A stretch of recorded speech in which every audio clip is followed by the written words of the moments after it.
Canal Gameplay, escute áudio novel. Se inscreva. Veja essa gameplay irada enquanto escuta.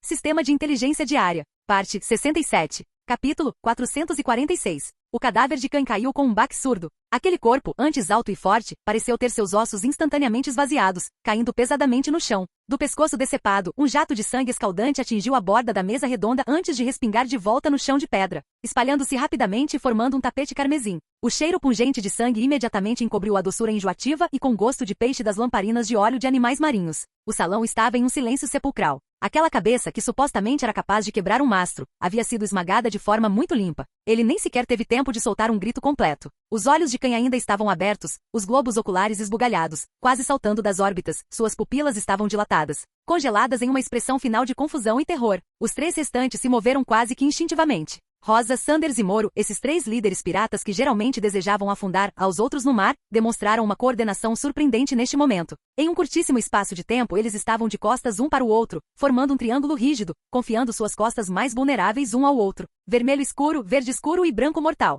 Três cores diferentes de ki de batalha e energia psionica irromperam violentamente dentro da estreita câmara do conselho. As auras de seres extraordinários de alto nível colidiram violentamente, distorcendo o ar. A pesada mesa de pedra chegou a emitir um som estridente de atrito em meio às vibrações, e o mofo nas paredes se desprendeu como flocos de neve cinzenta. Eles estavam usando seu poder para manter sua sanidade à força. Antes mesmo da batalha começar, Moro se quebrou. Como médium espiritual, sua percepção era muito mais aguçada do que a de um cavaleiro, e por causa disso, ele via muito mais da realidade do que os outros. Sai daqui! Ele agarrou a cabeça com força com as duas mãos, as unhas cravando fundo no couro cabeludo e deixando cortes sangrentos. Sai da minha cabeça. Não pense que pode me transformar em água também. Enquanto Rosa e Sanders ainda tentavam resistir com seu ki de batalha, as defesas mentais de Moro já haviam se despedaçado completamente antes mesmo de seu corpo. Sob o olhar daquela massa de tecido cerebral rosado, ele sentiu sua alma se liquefazendo pouco a pouco. Moro mordeu subitamente a ponta da língua e cuspiu um bocado de sangue escaldante sobre o colar de osso da besta das profundezas que estava em seu peito. No instante em que o sangue tocou o osso, produziu um leve som de chiado, como se tivesse caído sobre uma placa de ferro em brasa.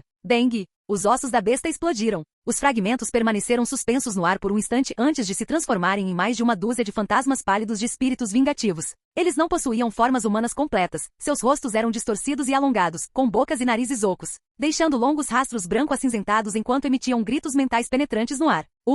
Essa foi uma onda de choque capaz de despedaçar a consciência. Um cavaleiro extraordinário comum sequer teria a chance de gritar sob tal ataque. Seu cérebro se transformaria instantaneamente em uma pasta. Morra! Simplesmente morra. Moro rugiu histericamente, sangrando por seus 7 orifícios enquanto despejava toda a sua energia psionica restante nesse ataque suicida. Os espíritos vingativos avançaram como uma maré em direção a Baal, que bloqueava a entrada. No entanto, Baal permaneceu ali sem sequer levantar a mão para se defender. Apenas inclinou ligeiramente a cabeça para trás e respirou fundo. No instante seguinte, uma sucção estranha, como se viesse de uma fossa oceânica profunda, emanou das profundezas de sua boca. A dúzia de espíritos que gritavam estridentemente no momento em que tocaram aquela sucção, eram como espuma presa em uma tempestade. Eles se debatiam desesperadamente, agarrando-se ao ar, mas não conseguiam encontrar uma rota de fuga. Seus corpos eram esticados em finas espirais de fumaça branca e arrastados diretamente para a boca não tão grande de Baal. Gulp! Foi tão suave quanto comer macarrão. Todos os gritos, maldições e choques mentais desapareceram completamente no instante em que entraram em sua boca. Baal fechou a boca com o pomo de Adão subindo e descendo, e soltou um arroto alto na frente de todos.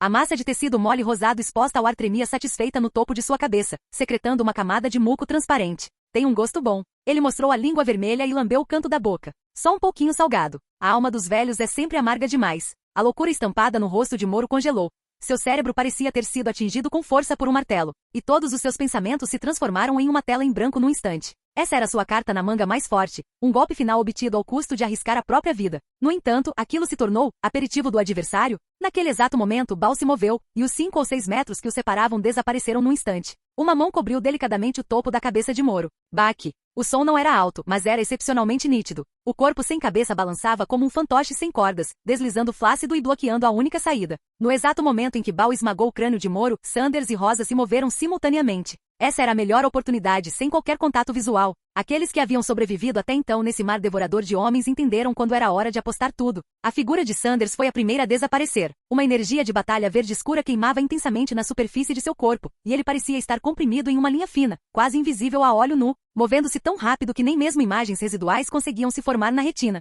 Ele varreu o chão manchado de sangue, a adaga venenosa que corroía os ossos em sua mão avançando, mirando diretamente na parte de trás do coração de Baal. Simultaneamente, Rosa deu um passo em direção ao flanco. Uma energia de batalha azul pálida envolvia sua espada como uma fina camada de gelo, fixando-se na veia mais vulnerável na lateral do pescoço. Ela abandonou a fantasia de um golpe fatal e escolheu o caminho mais confiável para enfraquecer a vítima, cortar os nervos e o suprimento sanguíneo. A adaga já estava se aproximando do tecido. Assim como Sanders tinha certeza de que atingiria o coração no instante seguinte. Sons de ossos se triturando ecoaram em rápida sucessão. A parte inferior do corpo de Baal permaneceu imóvel, enquanto a parte superior girou 180 graus para trás de uma forma que desafiava completamente a estrutura da coluna vertebral humana. Aquele rosto com um sorriso forçado surgiu instantaneamente diante de Sanders. Aquela mão enorme, ainda manchada com a massa encefálica vermelha e branca de Moro, estendeu-se como se tivesse pressentimento. A peça se encaixou perfeitamente no rosto de Sanders. A velocidade era tão grande que a palavra extrema não seria suficiente para descrevê-la. Sanders teve apenas tempo de encarar um par de olhos vazios e mortais. Muito lento. A voz não tinha entonação, como se estivesse avaliando um caracol rastejando. No instante seguinte, bang! A energia protetora verde escura da batalha se estilhaçou como uma casca de açúcar quebradiça. O crânio desintegrou-se sob a força irresistível e colossal do impacto, e uma névoa de sangue espalhou-se pelo ar, num espetáculo magnífico. O cadáver decapitado de Sanders continuou a avançar impulsionado pelo ímpeto, chocando-se violentamente contra a parede de pedra e deixando uma longa e viscosa mancha de sangue. Quase ao mesmo tempo, o florete de Rosa atingiu seu alvo. A ponta da espada afundou no lado esquerdo do peito de Baal. Contudo, não se ouviu o som de metal rasgando a carne, nem se sentiu a resistência esperada. A sensação foi tão estranha que seu coração afundou. Não parecia esfaquear um corpo humano, mas mais como mergulhar em uma massa de massa fermentada em excesso ou em um balde de cola espessa. Sua energia de batalha foi rapidamente absorvida sem sequer provocar um leve recuo. Baal olhou para a espada em seu peito como se estivesse confirmando uma ninharia insignificante. Ele acenou com a mão casualmente, como se estivesse espantando uma mosca. Foto. Uma força imensa ricocheteou ao longo da lâmina, e o florete de aço se partiu em vários pedaços instantaneamente. Rosa foi arremessada por esse poder aterrador como uma pipa quebrada, caindo violentamente sobre os destroços da mesa redonda. Lascas de madeira voaram e pedras estalaram. A Câmara Municipal voltou a ficar em silêncio. Rosa jazia no chão, tossindo violentamente, com a garganta cheia do gosto nauseante de sangue. Sua visão tremia descontroladamente enquanto ela se forçava a olhar para cima. 3 cadáveres decapitados jaziam no chão. Khan, Moro e Sanders. Em menos de 1 minuto, as principais forças de combate desta região marítima foram aniquiladas. Passos pesados se aproximavam. Baal caminhou até ela e se agachou lentamente. De perto, o cérebro parasita rosa em cima de sua cabeça se contorcia violentamente, seus tentáculos sondando o ar com leves sons pegajosos de esmagamento. Só você restou no final, senhorita Rosa. Seu tom carregava um toque de aprovação sinistra. Então lhe darei uma pequena recompensa. Ele estendeu a mão e acariciou delicadamente o rosto dela. Suas palmas estavam frias e úmidas, mas possuíam uma sucção indescritível. Um aroma enjoativo, tão doce que lhe causou tontura, invadiu instantaneamente suas narinas. O ki de batalha restante no corpo de Rosa dissipou-se num instante, e até mesmo o pensamento de resistir tornou-se distante e vago. Ela ouviu um leve estalo do próprio crânio. Rachadura. Ela fechou os olhos, esperando que a dor intensa diminuísse. Mas a dor não veio. Em vez disso, um fluido quente e viscoso foi forçado através das fissuras para dentro de seu cérebro. O prazer explodiu instantaneamente, sua alma foi delicadamente envolvida e sua consciência rapidamente se dissolveu na torrente rosa. No último segundo antes de sua consciência se esvair completamente, os cantos da boca de Rosa se curvaram incontrolavelmente em um sorriso extasiado que parecia pior do que chorar. O que ela soltou não foi um grito, mas um suspiro de satisfação. No instante seguinte, bang! Sua cabeça explodiu em êxtase. Não havia dor, apenas libertação. Uma névoa sedutora de sangue flutuava lentamente sob a luz verde doentia, levando esse massacre a uma conclusão absurda. O salão mergulhou num silêncio sepulcral, com 4 cadáveres decapitados espalhados pelo chão. Estranhamente, as poças de sangue no chão pararam de se espalhar. As cavidades do pescoço decepadas pareciam ter sido seladas instantaneamente por alguma força invisível, e o jorro de sangue parou abruptamente após o impacto inicial. O forte cheiro de sangue no ar estava sendo rapidamente substituído por outro odor. Era doce e uma doçura enjoativa, misturada com a salinidade do mar profundo e a fermentação da carne em decomposição. Poucos segundos depois, a transformação começou. O primeiro a mostrar movimento foi o corpo enorme de Khan. No interior de suas vértebras cervicais irregulares e decepadas, inúmeros brotos rosados de carne começaram a se contorcer freneticamente. Eram como sementes enterradas na medula óssea, que finalmente floresciam exuberantemente assim que o hospedeiro perdia a supressão que as reprimia. Os brotos de carne se dividiram, estenderam e se entrelaçaram rapidamente, suas superfícies brilhando com um aspecto doentio e oleoso. Silenciar. Acompanhada por um som úmido e abafado, uma massa de tecido mole e translúcido, de coloração rosa, irrompeu repentinamente da cavidade do pescoço. Não possuía traços faciais distintos, apenas um contorno vago e translúcido que lembrava uma água viva ou um polvo. Seu centro pulsava ritmicamente, como um coração exposto ao ar, ou talvez um pulmão respirando. Em seguida, os pescoços decepados dos outros 3 cadáveres completaram a mesma suplementação ao mesmo tempo. O sangue parou de fluir, as cabeças foram substituídas por objetos estranhos. Com uma série de estalos e rangidos de ossos, os corpos que antes estavam mortos começaram a se contrair lentamente. Craque, craque. As juntas estalaram com rigidez, as espinhas se endireitaram mais uma vez e os 4 corpos sem cabeça se ergueram cambaleantes. Bal se abaixou e pegou o chapéu tricórnio de capitão que havia caído do chão, coberto de lascas de madeira e manchas de sangue. O chapéu de feltro preto estava manchado de poeira e salpicado de matéria cerebral seca. Ele tirou um lenço do bolso e pacientemente limpou as manchas pouco a pouco, com movimentos suaves e meticulosos, como se estivesse limpando um tesouro raro. Então, segurando o chapéu com as 2 mãos, ele o colocou de volta na cabeça. A aba larga pendia para baixo, projetando uma sombra. Bal ajeitou a gola da camisa, ergueu os olhos e contemplou os 4 recém-nascidos à sua frente. Em seu sorriso, as emoções hipócritas que ele antes usava para imitar deliberadamente os humanos haviam desaparecido por completo. Em seu lugar, havia a pura satisfação de um criador. Olha! Sua voz ecoou na Câmara Municipal vazia, carregando uma ressonância úmida como se estivesse cheia de água do mar. Sem esses cérebros cheios de pensamentos perturbadores, medos e desejos tolos, você se tornou tão perfeito, tão alegre. As 4 figuras sem cabeça não reagiram, mas as massas de tecido mole rosado tremeram levemente ao mesmo tempo, secretando uma camada de muco excitado. Era como se estivessem acenando com a cabeça, ou talvez aplaudindo. Bal se virou, seu manto carmesim varrendo o chão salpicado de sangue atrás dele. Vamos lá, reúnam a frota. Seu passo era firme. Vamos para o mar para dar a este mundo moribundo. Ele fez uma pausa por um instante, com a boca entreaberta até as orelhas. Um grande banquete. As chamas verdes das lamparinas de óleo moviam-se sem vento, projetando 5 sombras alongadas na parede, como se arranhassem e se debatessem. Tarde da noite. O mar parecia uma poça de tinta espessa e morta. Até mesmo a luz das estrelas estava completamente engolida pela densa neblina cinzenta. Miller estava de pé à porta da cabine do capitão, onde apenas uma lanterna de tempestade balançava, limpando sua cimitarra pela 10ª vez. A lâmina refletia metade de seu rosto sombrio, mas não apresentava nenhum traço de cor. Rosa ficou lá dentro por 8 horas seguidas. O castelo distante havia desaparecido completamente na noite, como uma besta gigante à espreita na boca de um abismo, sem que sequer um lampejo de luz transparecesse. Apenas o cheiro havia mudado. Conforme o vento noturno ficava mais frio, o aroma enjoativo no ar se intensificava cada vez mais. Era como a língua fria e úmida de uma cobra, deslizando pela cavidade nasal até os pulmões, causando uma sensação de sonolência e alucinação. O convés estava em completo silêncio. À luz fraca da lanterna no mastro, Miller viu os marinheiros de vigia noturna todos caídos no chão. Estavam contorcidos em posições estranhas, como uma pilha de carne podre descartada. Alguns soltavam risadas tolas em seus sonhos, enquanto outros tinham saliva brilhante escorrendo dos cantos da boca, reluzindo de forma sinistra na noite. Um monte de lixo inútil. Miller praguejou baixinho, mas seu coração batia violentamente contra as costelas. A sensação arrepiante de estar sendo observado por um predador fez com que os pelos de seu corpo se eriçassem. Nesse exato momento, plat! Um som úmido e pegajoso ecoou na calada da noite, tão nítido quanto um trovão. Não era o som de botas em tábuas de madeira. Era o som de uma massa de carne úmida e macia se chocando contra o convés. Miller virou a cabeça bruscamente, com as pupilas contraindo-se. Na escuridão, junto à borda do costado, uma mão viscosa estendeu-se silenciosamente. Sua pele verde acinzentada brilhava oleosa sob a luz da lanterna, membranas translúcidas cresciam entre seus dedos, e garras curvas e enegrecidas cravavam-se profundamente na borda de madeira do convés. Logo em seguida, inúmeros pares de olhos verdes e sinistros se iluminaram na escuridão. Eles não emitiram nenhum rugido, parecendo um grupo de fantasmas emergindo da tinta. Um segundo, um terceiro, um 10º, um denso enxame de sombras negras e viscosas rastejava silenciosamente pelo casco. Antes mesmo que Miller pudesse desembainhar sua espada, o profundo mais próximo já havia atacado o contramestre adormecido. Moveu-se tão rápido quanto um raio negro. O monstro montou no contramestre, abrindo brutalmente sua mandíbula inferior com força suficiente para esmagar seus dentes instantaneamente. Craque! O contramestre acordou com uma dor excruciante, mas não conseguia emitir nenhum som. O rosto do monstro se abriu, e uma tromba tubular rosa, brilhante e coberta de muco, irrompeu das profundezas de sua garganta, penetrando violentamente na boca do contramestre e descendo diretamente por seu esôfago. Uff! O contramestre se contorceu violentamente na escuridão, suas pernas chutando descontroladamente, seus calcanhares descarregando sua agonia através do som do atrito frenético contra o convés. À luz tênue, Miller viu claramente um ovo carnudo rosado sendo forçado através daquele tubo transparente para dentro do estômago do homem vivo. As convulsões cessaram abruptamente. Os olhos do contramestre reviraram e depois adquiriram uma tonalidade cinza opaca. Um segundo depois ele saltou como um fantoche, agarrou um cabo próximo e juntou-se às fileiras dos monstros com um rosnado baixo e não humano que saiu de sua garganta.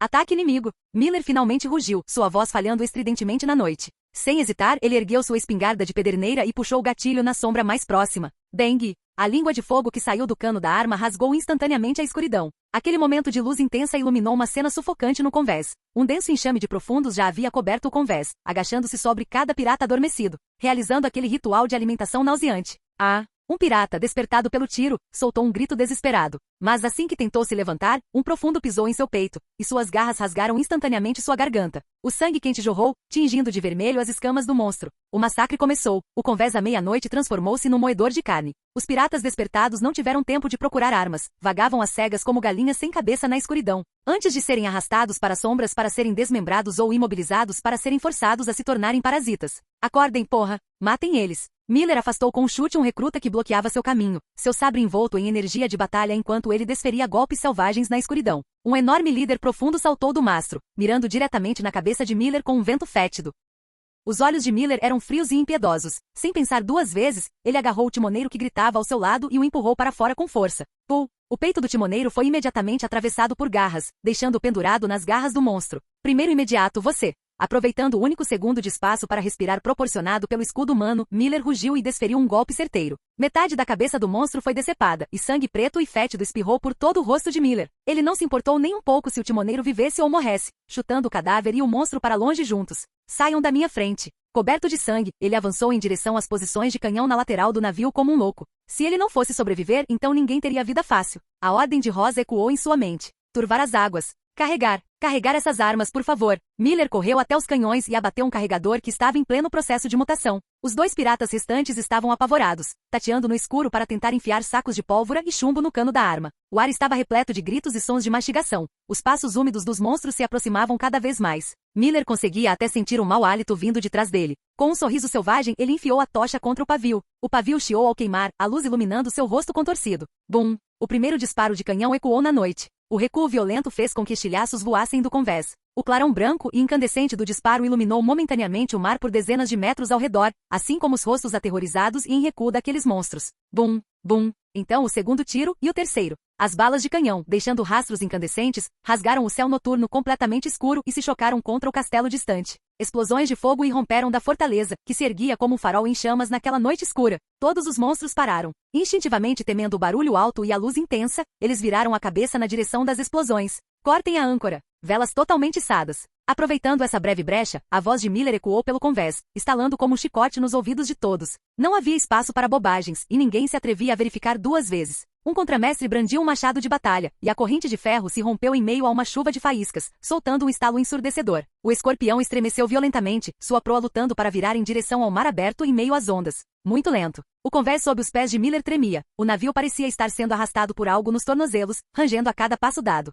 Ele olhou sombriamente por cima da lateral do navio. Havia gente por toda parte. Os piratas que não conseguiram entrar no navio agarravam-se desesperadamente às redes de corda, como cachos de uvas podres. Alguns tinham metade do corpo na água, as pernas já dilaceradas em uma polpa sangrenta pelas sombras escuras sob a superfície, mas mesmo assim não ousavam soltar. Me deu uma mão. Primeiro imediato. Eu ainda consigo trabalhar. Não me abandone. Gritos e súplicas se misturavam com o vento, inundando seus ouvidos. Miller caminhou até a borda do convés e olhou para eles. Ele conhecia bem aqueles rostos. Ainda ontem estavam bebendo à mesma mesa, dividindo moedas de ouro e amarrando prisioneiros de navios mercantes a pedras para afundá-los no mar. Mas naquele momento, seu olhar era como se estivesse observando um monte de cracas. Estou acima do peso, disse ele baixinho. Ninguém o ouviu e ninguém precisava. Seu sabre saiu da bainha, uma luz fria varrendo a borda do barco enquanto uma corda se rompia. O grupo de pessoas que estava pendurado ali nem teve tempo de gritar antes de cair diretamente na água do mar agitada. Os tritões abaixo se aglomeraram instantaneamente com espuma vermelha borbulhando na superfície. Em seguida, veio a segunda corda, a terceira. Os movimentos de Miller eram firmes, como se ele estivesse podando galhos em excesso.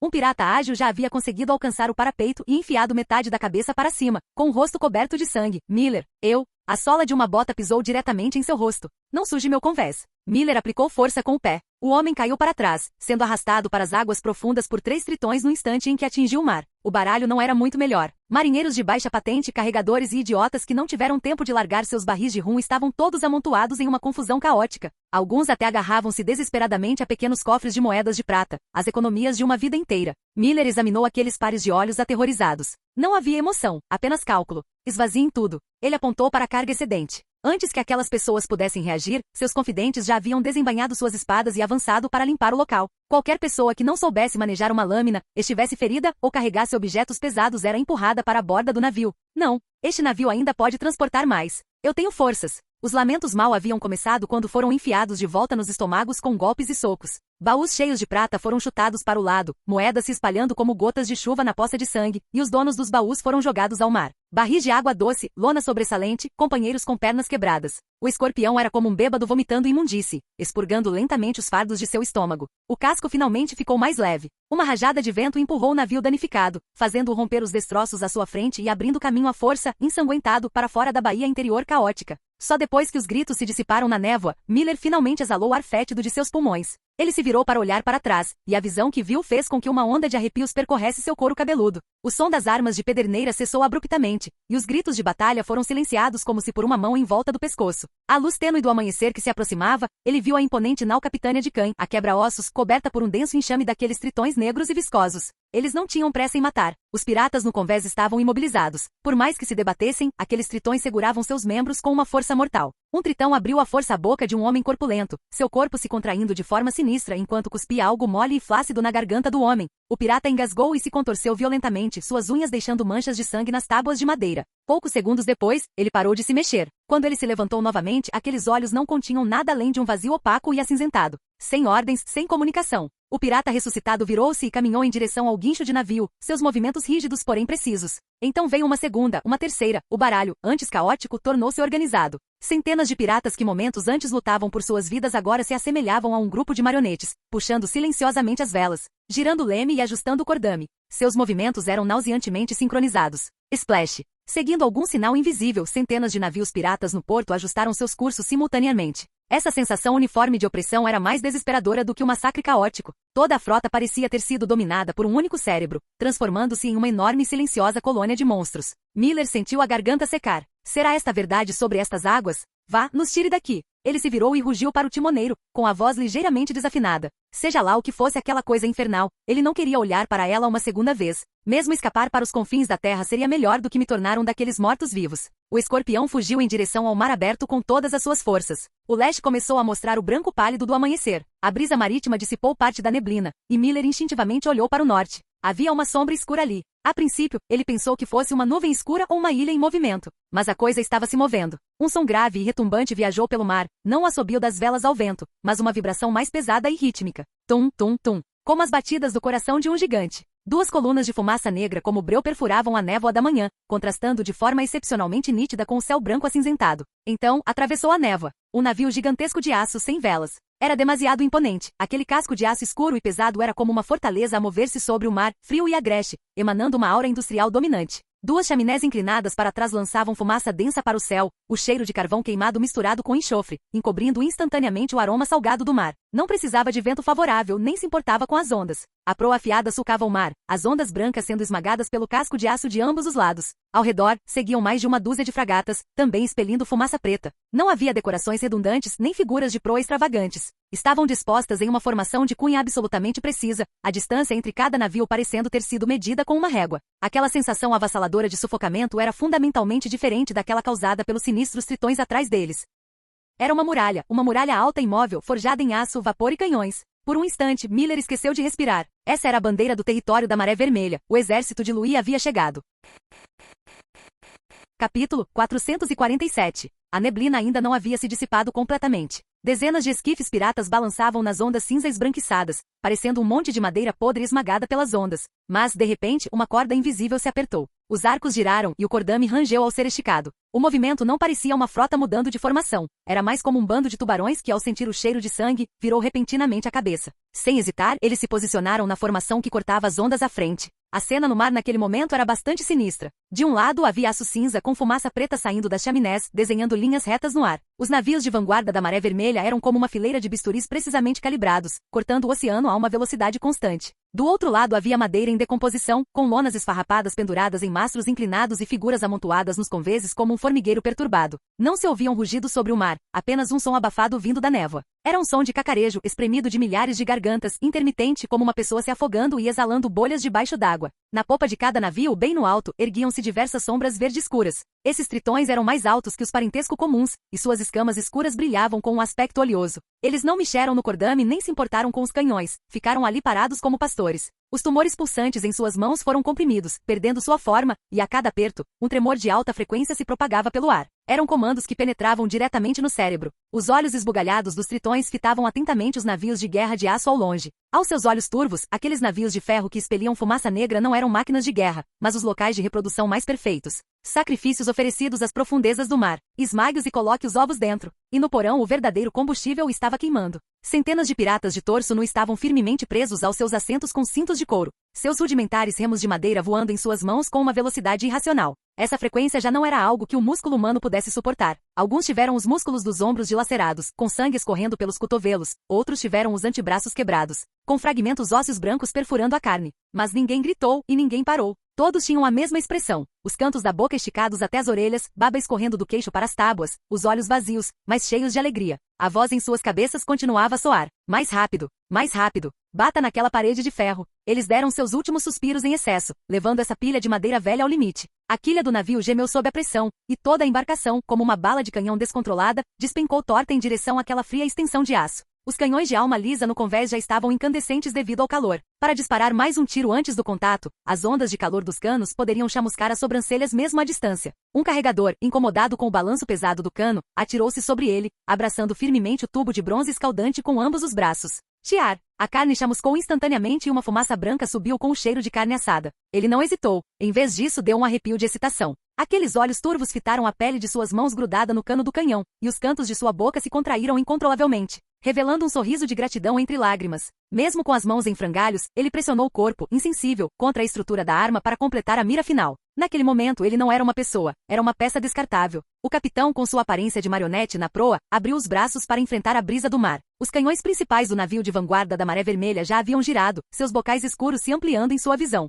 Para ele nem sequer era morte. O fogo que saía dos canos das armas era uma porta de entrada quente e rosada. Tão lindo! Ele babou como uma criança vendo um doce, se atirando sobre ele com um rosto cheio de devoção. Do outro lado, o ar dentro da torre de comando blindada estava um pouco abafado, com cheiro de óleo de motor aquecido e latão. O vidro especial filtrava o som das ondas externas, deixando apenas o zumbido contínuo dos motores, como uma gigantesca besta de aço roncando sob seus pés. Cortez parou diante do console de comando, estendendo a mão para tocar o tubo de voz ao lado dele. A sensação fria do tubo de cobre o fez sentir-se mais seguro. Este navio era bom demais. Às vezes, ao acordar no meio da noite, ele se preocupava inconscientemente se o porão estava vazando ou se o mastro se partiria ao meio durante uma tempestade. Afinal, durante a primeira metade de sua carreira marítima, ele havia capitaneado o tipo de barco de madeira precário que chacoalhava para todos os lados se as ondas ficassem um pouco maiores. Naquela época, ao se deparar com piratas, a primeira reação era verificar a direção do vento e a segunda calcular o peso da carga, se a fuga fosse impossível. Era preciso estar preparado para jogar a carga ao mar em troca da sobrevivência. Até que alguém da Maré Vermelha encontrou Cortes e perguntou: "Você se atreve a navegar num navio que não se importa com o vento?"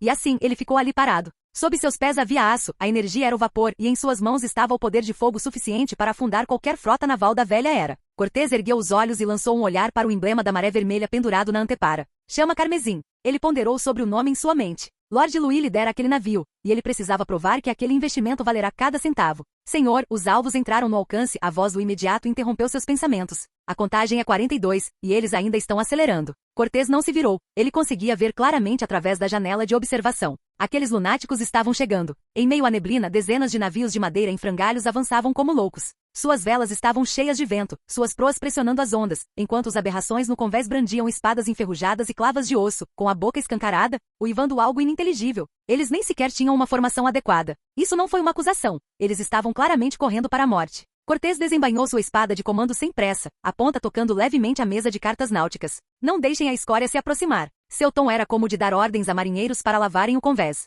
Atirem à vontade. Mandei-nos embora. Bum! Então veio o segundo tiro, o terceiro. Os 12 navios de vanguarda eram como um pelotão de fuzilamento a sangue frio, seus canhões laterais explodindo em sequência. O som era rítmico, clank, clank, clank, carregando um ritmo característico das máquinas. Projéteis de alto poder explosivo traçaram vários arcos vermelho-alaranjados através da névoa antes de mergulharem naquele monte de madeira podre. Não houve questionamentos de ambos os lados. Um projétil penetrou no porão de um navio pirata e após uma explosão abafada, toda a embarcação se despedaçou por dentro como um balão estourado. Um mastro quebrado com a lona em chamas arrastando consigo voou pelos ares. Ao cair, esmagou um grupo de tritões que ainda riam, os quais se transformaram instantaneamente em uma chuva de carne despedaçada e lascas de madeira. Cortez observou essa cena sem demonstrar qualquer emoção. A chamada coragem não valia nada diante dos explosivos produzidos em uma linha de montagem industrial. Que tragédia, murmurou ele baixinho, mas não havia um pingo de piedade em seus olhos. Hoje em dia não se ganha nada só gritando. Nesse instante, várias lanchas estreitas e anormalmente rápidas emergiram de um ponto cego na fumaça. Eles deslizavam sobre a superfície do mar, com as rajadas de vento esticando aquelas velas esfarrapadas a ponto de rasgá-las. A distância de várias centenas de metros foi percorrida num piscar de olhos. Ação de embarque. Essa era a única chance dos piratas de virar o jogo, e era o truque que eles mais praticavam. Mais de uma dúzia de aberrações cobertas de escamas alcançaram a proa, com seus ganchos farpados em mãos, enquanto uivavam como fantasmas. Os ganchos de ancoragem atingiram o casco da chama carmesim com força, produzindo um som metálico estridente. Mas foi só até aí que chegou. Aqueles ganchos não conseguiam se prender na blindagem de aço lisa, e a maioria deles escorregava e caía no mar. Os poucos que conseguiram se agarrar ao corrimão foram atingidos pelas vibrações antes mesmo que os que estavam atrás pudessem começar a escalar. Ninguém na torre de comando entrou em pânico. Cortês franziu a testa com uma expressão como se tivesse visto algumas baratas rastejando sobre sua própria mesa de jantar. Muito sujo. Ele embainhou sua espada de comando. Abram as válvulas. Queimem-nas até ficarem limpas. O contramestre, sem demonstrar qualquer emoção, puxou várias alças vermelhas. Chiar. Bicos ocultos sob as bordas do casco se abriram repentinamente. O que espirrou não foi água, mas uma substância gelatinosa espessa e vermelho escura. Era um combustível especial da oficina de alquimia, que caía como uma cortina de chuva sobre os esquifes e os piratas que se preparavam para saltar a bordo. Não houve tempo para eles reagirem. Os acendedores produziram faíscas. Voxox! Uma parede de fogo surgiu abruptamente. A madeira embebida em óleo começou a carbonizar instantaneamente, a estrutura produzindo um som de estalo ensurdecedor. Quanto àqueles monstros, eles nem tiveram tempo de gritar antes de serem reduzidos a carvão preto, rolando para o mar ainda em suas poses predatórias. A água do mar ferveu por um tempo, emitindo grandes nuvens de vapor branco, antes de engolir rapidamente os destroços. Cortês ajeitou a gola da camisa e voltou a olhar para a frente. Eu disse, não deixem que nenhuma escória toque no navio de Lord Louis. Ele ordenou pelo tubo de comunicação. Mantenham a velocidade. Passem por cima deles. A frota de vanguarda da Maré Vermelha não parou, nem realizou manobras redundantes. Os navios de guerra de aço, dispostos em uma formação de cunha precisa, elevavam a pressão das caldeiras ao limite, com suas hélices maciças agitando a água do mar até transformá-la em espuma. Eles avançaram em meio à fumaça da pólvora, pisando em tábuas quebradas e cadáveres na superfície do mar como tratores. Diante dessa imponente muralha de aço em movimento, aqueles lamentáveis resquícios da era antiga sequer tinham o direito de servir de obstáculo. Naquele mar turvo, o escorpião era como um cão vadio com a coluna vertebral quebrada, rastejando desesperadamente em direção ao mar aberto. Miller estava de pé no convés de popa, com o monóculo na mão tremendo incontrolavelmente. Mesmo a tal distância, o som de ossos sendo moídos até virarem pó parecia penetrar em seus ouvidos. Em sua visão, a situação deveria ter sido completamente unilateral. Quase uma centena de navios piratas. Mesmo que fossem feitas de madeira podre, elas cobriam o mar de forma tão densa que pareciam uma muralha inabalável. Além disso, aqueles navios estavam infestados por aqueles monstros indestrutíveis, eles não conheciam a dor. Possuíam uma força imensa e eram os pesadelos mais aterrorizantes que Miller já vira em toda a sua vida. No entanto, havia apenas 13 navios do lado oposto, e aquele grande navio estava até mesmo ficando para trás. Com uma proporção de 100 para 12, isso deveria ter sido uma tragédia, como se um enxame de formigas tivesse devorado um elefante. Ah! Um grito distorcido escapou da garganta de Miller, sem luta corporal, sem abordagem, nem mesmo uma desaceleração. Aqueles 12 navios de guerra de aço, expelindo fumaça negra, cortavam a manteiga podre como 12 facas em brasa. Bum! Na visão do telescópio, lascas de madeira explodiam como uma fonte. Os navios piratas que estavam na linha de frente foram reduzidos a pedaços. Aqueles monstros das profundezas que Miller considerava invulneráveis eram tão frágeis quanto brinquedos de papel diante da energia cinética de milhares de toneladas de aço. Eles tentaram prender os conveses com ganchos de escalada, tentaram bloquear o caminho com seus corpos. Mas o navio de ferro nem sequer tremeu. Simplesmente passou por cima deles. O ariete na proa cortou a quilha. O casco de aço esmagou o revestimento do navio e na popa. Miller viu a cena que mais o aterrorizou. Aquela porção de água do mar ficou vermelho escura. As hélices giravam em alta velocidade debaixo d'água, triturando toda a madeira, as cordas e a carne daqueles monstros, transformando-os em uma pasta espessa. Era literalmente um moedor de carne. 100 navios. Isso é quase 100 navios. Os dentes de Miller batiam, produzindo um som de estalo. Ele viu um navio de 2 mastros repleto de murlocs tentando flanqueá-los, apenas para ter sua lateral destruída por uma saraivada de tiros, e imediatamente ser abauroado e afundado pelo navio de guerra de aço que vinha atrás. Pedaços de madeira e membros decepados flutuavam por toda parte no mar, enquanto aquelas 12 colunas de fumaça negra permaneciam eretas e indiferentes. Eles nem sequer pararam para o abate. Eles estavam apenas de passagem, destruindo tudo que bloqueava seu caminho e seguindo em frente. Um arrepio sem precedentes percorreu seu corpo, do cóccix até o topo da cabeça, deixando Miller caído fracamente contra um mastro quebrado. Até então, ele pensava que aqueles murlocs devoradores de homens eram monstros. Mas agora ele entendia que, comparadas àquelas bestas que só sabiam dilacerar carne, essas máquinas de aço frio que moíam tudo até virar pó, eram muito mais aterrorizantes. Antes que Miller pudesse terminar de soltar seu suspiro gélido, soou uma buzina desolada. Suas pupilas, que haviam acabado de dilatar devido ao choque, contraíram-se instantaneamente ao tamanho de cabeças de alfinete. O telescópio quase escorregou de sua mão. Uma buzina soou no meio da névoa. O som era abafado, carregando uma vibração úmida como se viesse diretamente das profundezas do oceano. A vibração chegou a penetrar o rugido das turbinas a vapor, fazendo com que cada placa de aço no convés vibrasse ligeiramente. Os olhos de Corte se estreitaram. Aquelas dezenas de navios destruídos que acabavam de ser despedaçados eram apenas uma camada superficial, carne de canhão usada para encher os canos e absorver o calor das armas. Em seguida veio o prato principal. As ondas foram violentamente despedaçadas quando 3 sombras gigantescas irromperam da névoa, invadindo o campo de batalha com um cheiro nauseante e uma sensação de opressão. Eles não podiam mais ser considerados navios. Eram monstros formados pela costura forçada de estruturas navais da era antiga com carne das profundezas do mar. Aquele que avançava bem na frente era absurdamente grande, o tirano. Seu bordo livre era ainda maior que o do chama carmesim, e o casco original era revestido por uma espessa camada de rocha branco acinzentada. Agora, as fendas na rocha não estavam mais preenchidas com argamassa, mas com inúmeras criaturas de corpo mole das profundezas marinhas que se contorciam. Eles atuaram como adesivos vivos, fixando firmemente a armadura rochosa ao casco do navio por sucção. O ariete de aço na proa estava coberto de runas do elemento terra, e em sua base havia espirais de tentáculos grossos que pulsavam ritmicamente. Fogo concentrado naquele grandalhão. A ordem de Cortês permaneceu calma, embora carregasse até mesmo um toque de desgosto. As 12 fragatas da classe caçador ajustaram rapidamente seus canhões para uma salva lateral. Bum, bum. Projéteis de alto poder explosivo atingiram a proa, explodindo em bolas de fogo vermelho alaranjadas. Fragmentos de rocha voaram, e a camada de rocha viva que protegia do solo foi atingida por crateras, espalhando muco e sangue azul por toda parte. Mas não parou. As runas na armadura de pedra e as criaturas de corpo mole exerceram força simultaneamente, absorvendo obstinadamente a energia cinética das explosões. Como um rinoceronte de pele grossa das profundezas do oceano, ele avançou em meio aos tiros, rompendo barreiras passo a passo. Em seguida, um segundo navio deslizou para fora, rente à superfície da água, com seu casco longo e preto, revestido por uma graxa que absorve a luz. Essa era a serpente sombria. Quando as conchas estavam prestes a se fixar nela, uma nuvem de tinta preta explodia ao seu redor, e o casco se contorcia de forma sinistra, permitindo que as conchas deslizassem pela borda e caíssem no mar. Quando o terceiro navio apareceu, o cheiro no ar tornou-se extremamente fétido. As velas eram costuradas com pele humana e de peixe, e os mastros eram adornados com cabeças secas e enormes guelras de peixe. Centenas de totens se iluminaram no convés, e sob cada totem ajoelhava-se um sacerdote murloc mutante, com a boca escancarada, emitindo gritos silenciosos. O impacto psicológico de toque de finados varreu o mar. Os marinheiros da Maré Vermelha sentiram uma forte dor de cabeça, mas o rigoroso treinamento diário de disciplina provou ser eficaz. Ninguém se ajoelhou para implorar por misericórdia. Apenas cerraram os dentes, fixaram o olhar em suas miras e continuaram recarregando. A distância é muito curta. Cortês lançou um olhar para o ariete que se aproximava, franzindo ligeiramente a testa. Ré total. Abra a janela de disparo. A ordem foi dada, mas a besta de aço não recuou com a agilidade de costume. O casco estremeceu violentamente, emitindo um rugido baixo e abafado. Era o lamento do eixo de transmissão à beira da sobrecarga. Senhor, não conseguimos aumentar a rotação do motor. A voz do engenheiro-chefe trovejou pelo tubo de comunicação, acompanhada pelo rugido das caldeiras ao fundo. A água está cheia de coisas. Estão entupindo nossas hélices. Sob a superfície, milhares de murlocs deformados das profundezas mergulhavam freneticamente contra as hélices. Eles estavam cobertos por um muco espesso e resistente ao fogo, enfrentando o vazamento de óleo combustível alquímico, usando seus corpos, ossos e os cadáveres de seus companheiros para preencher as lâminas giratórias de alta velocidade, camada por camada. Guinchado. O som irritante do render de dentes era incessante. As hélices de aço continuavam girando, triturando a carne até transformá-la em uma pasta, mas essa camada de pasta era muito espessa e viscosa.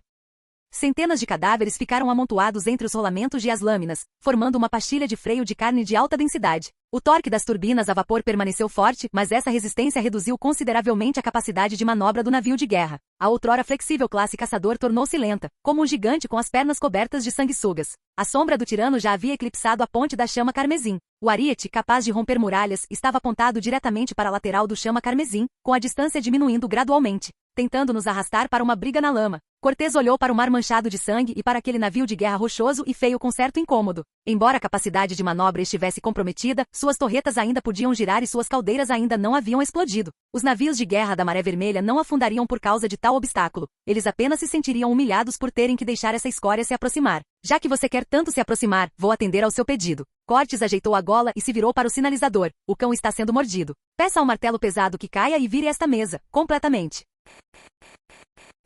Canal Gameplay. Escute áudio novel. Capítulo 448. Os gritos, os tiros de canhão e o som das ondas no campo de batalha foram abafados por outro som mais dominante. Roar. Era um rugido baixo, de frequência tão baixa que chegava a doer os dentes. A névoa se dissipou e a proa do navio foi a primeira a emergir. Era essencialmente um penhasco negro em movimento. À medida que avançava, um odor extremamente forte cobriu instantaneamente o campo de batalha. Era o cheiro da indústria, declarando soberania sobre esta área marítima. Uma brigantina pirata azarada estava bem no seu caminho. Este navio costumava ser um predador imponente à frente de embarcações mercantes, mas agora não valia nem a pena chamá-lo de obstáculo. O Fernando não tocou a buzina, não diminuiu a velocidade e nem sequer se deu ao trabalho de virar o leme. Rachadura. A quilha de madeira se estilhaçou em pó no instante em que tocou a proa de aço, enquanto dezenas de milhares de toneladas de aço continuaram avançando impulsionadas pelo próprio movimento. Tábuas estilhaçadas, lona apodrecida e dezenas de piratas que ainda não tinham se dado conta da situação foram instantaneamente sugados para baixo do enorme casco negro, deixando para trás um tênue rastro de sangue. Diante de uma superioridade numérica esmagadora, habilidade e coragem não passavam de piada. Dentro da torre de comando blindada, reinava o silêncio absoluto, como uma bolha no fundo do mar. Um espesso vidro à prova de balas isolava completamente a destruição externa, apenas a vibração de baixa frequência da máquina a vapor, como uma batida cardíaca,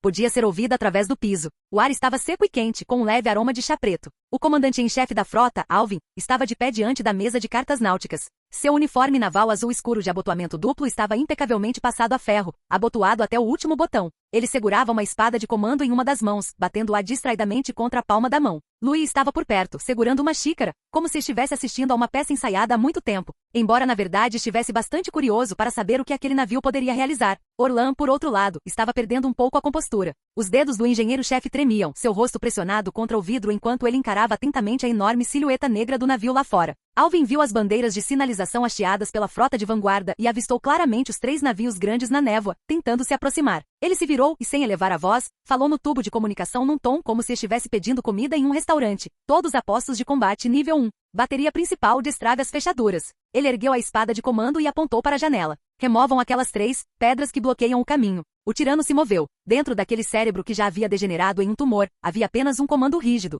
Ative a concha terrestre e destrua tudo. Runas amarelas terrosas brilhavam freneticamente e rochas proliferavam como seres vivos, expandindo instantaneamente um campo de força esférico translúcido ao redor do casco. Esta carapaça de tartaruga já havia resistido a 3 rajadas de tiros da Marinha Real Britânica e saído ilesa. Munido dessa defesa absoluta, avançou em linha reta como um rinoceronte imprudente. Essa foi a tragédia de um fantoche. Ele não sabia que os tempos haviam mudado. Projéteis perfurantes de alto explosivo, retirem a sua camada protetora. Bum! Com um tremor seco causado pelo vento Fernando, 2 projéteis pontiagudos especialmente fabricados rasgaram o ar. Aquele campo de força terrestre, considerado fisicamente imune, mostrou-se tão frágil quanto papel higiênico molhado diante da energia cinética espiral dos projéteis perfurantes. Pum! Com um som abafado, os projéteis perfuraram a camada rochosa sem resistência, até atingirem o paiol de munição na parte mais profunda do casco. E então os fusíveis foram acionados. O tirano foi forçado a entrar em uma esfera brilhante pela energia que explodiu em seu ventre. No segundo seguinte, todo o navio vaporizou. Rochas, aço e aqueles moluscos parasitas repugnantes que ali viviam evaporaram instantaneamente sob o calor de 3.000 graus. Na superfície do mar, restou apenas uma cratera gigantesca expelindo fumaça branca, nem mesmo uma tábua decente. Defesa lendária? Diante do rendimento é tudo conversa fiada. A serpente das sombras surgiu em seguida, desenhando freneticamente formas em S no mar enquanto uma névoa negra se espalhava, criando mais de uma dúzia de ilusões realistas. Ele atravessou as ilusões tão rápido quanto um relâmpago negro, pensando que poderia brincar com o pesado navio de ferro dessa maneira. Tolo! Orlan não conseguiu conter o riso enquanto observava o navio zigue-zagueando. No segundo convés, 12 canhões secundários foram apontados simultaneamente. Não precisa mirar, não precisa prever, basta preencher esta área do mar. Clong, clong, clong, clong, clong. As portas de ejeção se abriram e os cartuchos incandescentes atingiram o convés como uma cachoeira, produzindo um som metálico extremamente agradável. 30 tiros por segundo. As densas conchas eram como uma parede sendo empurrada para frente, cobrindo todos os setores da atividade da serpente sombria sem deixar pontos cegos. Aquela dúzia de ilusões foram instantaneamente desfeitas. Em seguida veio o corpo principal. A velocidade da qual tanto se orgulhava era insignificante na rede de proteção hermética. O primeiro projétil quebrou a quilha, o segundo rasgou as velas, o terceiro, o quarto, o 100º. O navio foi despedaçado em fragmentos em meio segundo. Nem teve tempo de chegar a 1 quilômetro do Fernando antes de ser reduzido a um monte de pedaços de madeira podre flutuando no mar. Por fim, havia o sussurro da morte, um navio morto-vivo que não tinha nenhuma intenção de voltar vivo. Os milhares de murlocs deformados a bordo do navio gritaram simultaneamente, e uma onda de choque mental surgiu como um tsunami. Ao mesmo tempo, catapultas lançavam inúmeras bolas de carne recheadas com veneno corrosivo e pestilento no ar, como uma chuva verde. Queria perecer junto com eles. Mesmo que morresse, espalharia pragas e maldições sobre o convés de Fernando. Que nojo! Louis franziu a testa como se tivesse visto alguém cuspir em uma mesa de jantar branca. Tá. Em ambos os lados da ponte, 4 canhões rotativos de múltiplos canos emitiam um grito estridente como de um tecido sendo rasgado. Os 6 barris giraram, transformando-se em imagens residuais. uma tempestade metálica vermelho-alaranjada teceu uma rede de fogo no ar. Aqueles Murlocs voadores que tentaram ataques suicidas foram transformados em névoa de sangue no ar antes mesmo de conseguirem chegar perto da borda do navio. Almôndegas, sacos de veneno e recipientes para maldições foram todos despedaçados no ar pelas ogivas de alta densidade. Em seguida, as aberturas para lança-chamas localizadas abaixo das amuradas foram abertas. Óleo combustível alquímico de alta pressão jorrou. Voxas! Um escudo de fogo de 100 metros de altura ergueu-se instantaneamente ao redor do Fernando. O veneno que escapou da rede caiu no fogo, produzindo um som crepitante e sendo queimado instantaneamente. As chamas até mesmo recuaram com o vento, como um chicote de fogo gigante, açoitando com força a face do sussurro da morte. As velas feitas de pele humana morta pegaram fogo instantaneamente. O navio, repleto de maldições e ressentimentos, transformou-se numa gigantesca tocha marítima sob o calor abrasador das chamas alquímicas industriais. Os gritos dos Murlocs, que antes eram ataques mentais, transformaram-se em gritos de pura agonia, até finalmente mergulharem em um silêncio sepulcral. 3 minutos, apenas 3 minutos. 3 lendas da Era Antiga, fortalecidas pelas forças das profundezas do mar, transformaram-se em cinzas e carvão. O Fernando navegava lentamente por aquela área marítima que ainda fumegava. O casco preto estava impecável, sem sequer um vestígio de sujeira. De repente, o mar ficou em silêncio. O ritmo das ondas batendo no casco havia desaparecido. A água do mar negra parecia asfalto fervendo, borbulhando e se dissolvendo.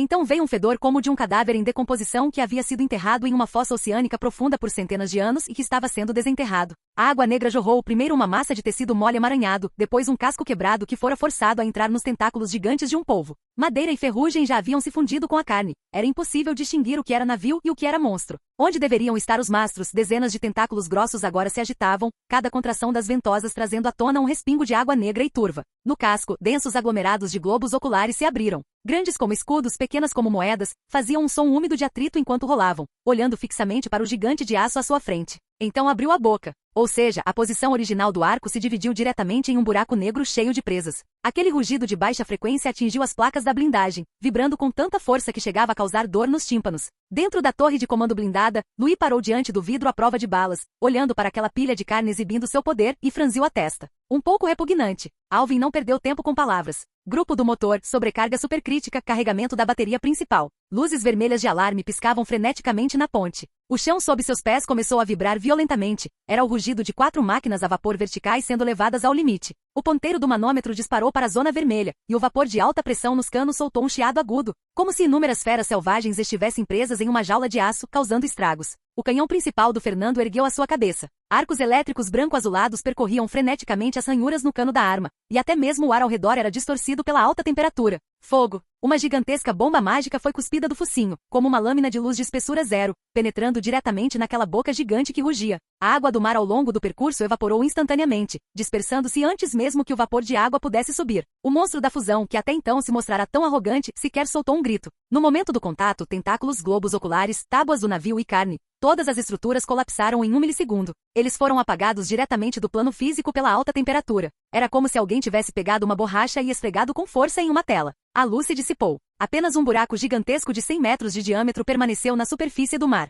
A água do mar ao redor congelou por alguns segundos antes de voltar a inundar o local com um estrondo, lançando colunas de água com dezenas de metros de altura. E quanto ao príncipe do Recife Negro? Nem mesmo cinzas restaram. Um silêncio sepulcral pairava sobre o convés do distante escorpião. Os binóculos que Miller segurava bateram em seu pé, causando uma dor aguda, mas ele não reagiu. Ele deslizou pela borda do barco como um monte de lama, boca aberta, pulmões bombeando desesperadamente, mas incapaz de inspirar oxigênio. Ele olhou para aquele navio de guerra negro, ainda parado silenciosamente em seu lugar original. O casco estava completamente preto, as linhas frias, nem mesmo uma lasca de tinta havia se desprendido. O que foi isso agora há pouco? Foi magia? Ou castigo divino? Ele sempre pensara que o fim de um pirata era a forca, ou ser engolido por um monstro mais forte. Mas ele jamais imaginou que o que acabaria com ele seria algo assim. Isto não é guerra. A voz de Miller soava como 2 lixas se esfregando, repleta de desespero. Aqueles lendários reis piratas, aqueles monstros das profundezas que faziam as terras do norte tremerem de medo, não representavam sequer uma tragédia de verdade diante dessa torrente de aço. Eram apenas manchas. E serem aniquilados era o único fim que lhes restava.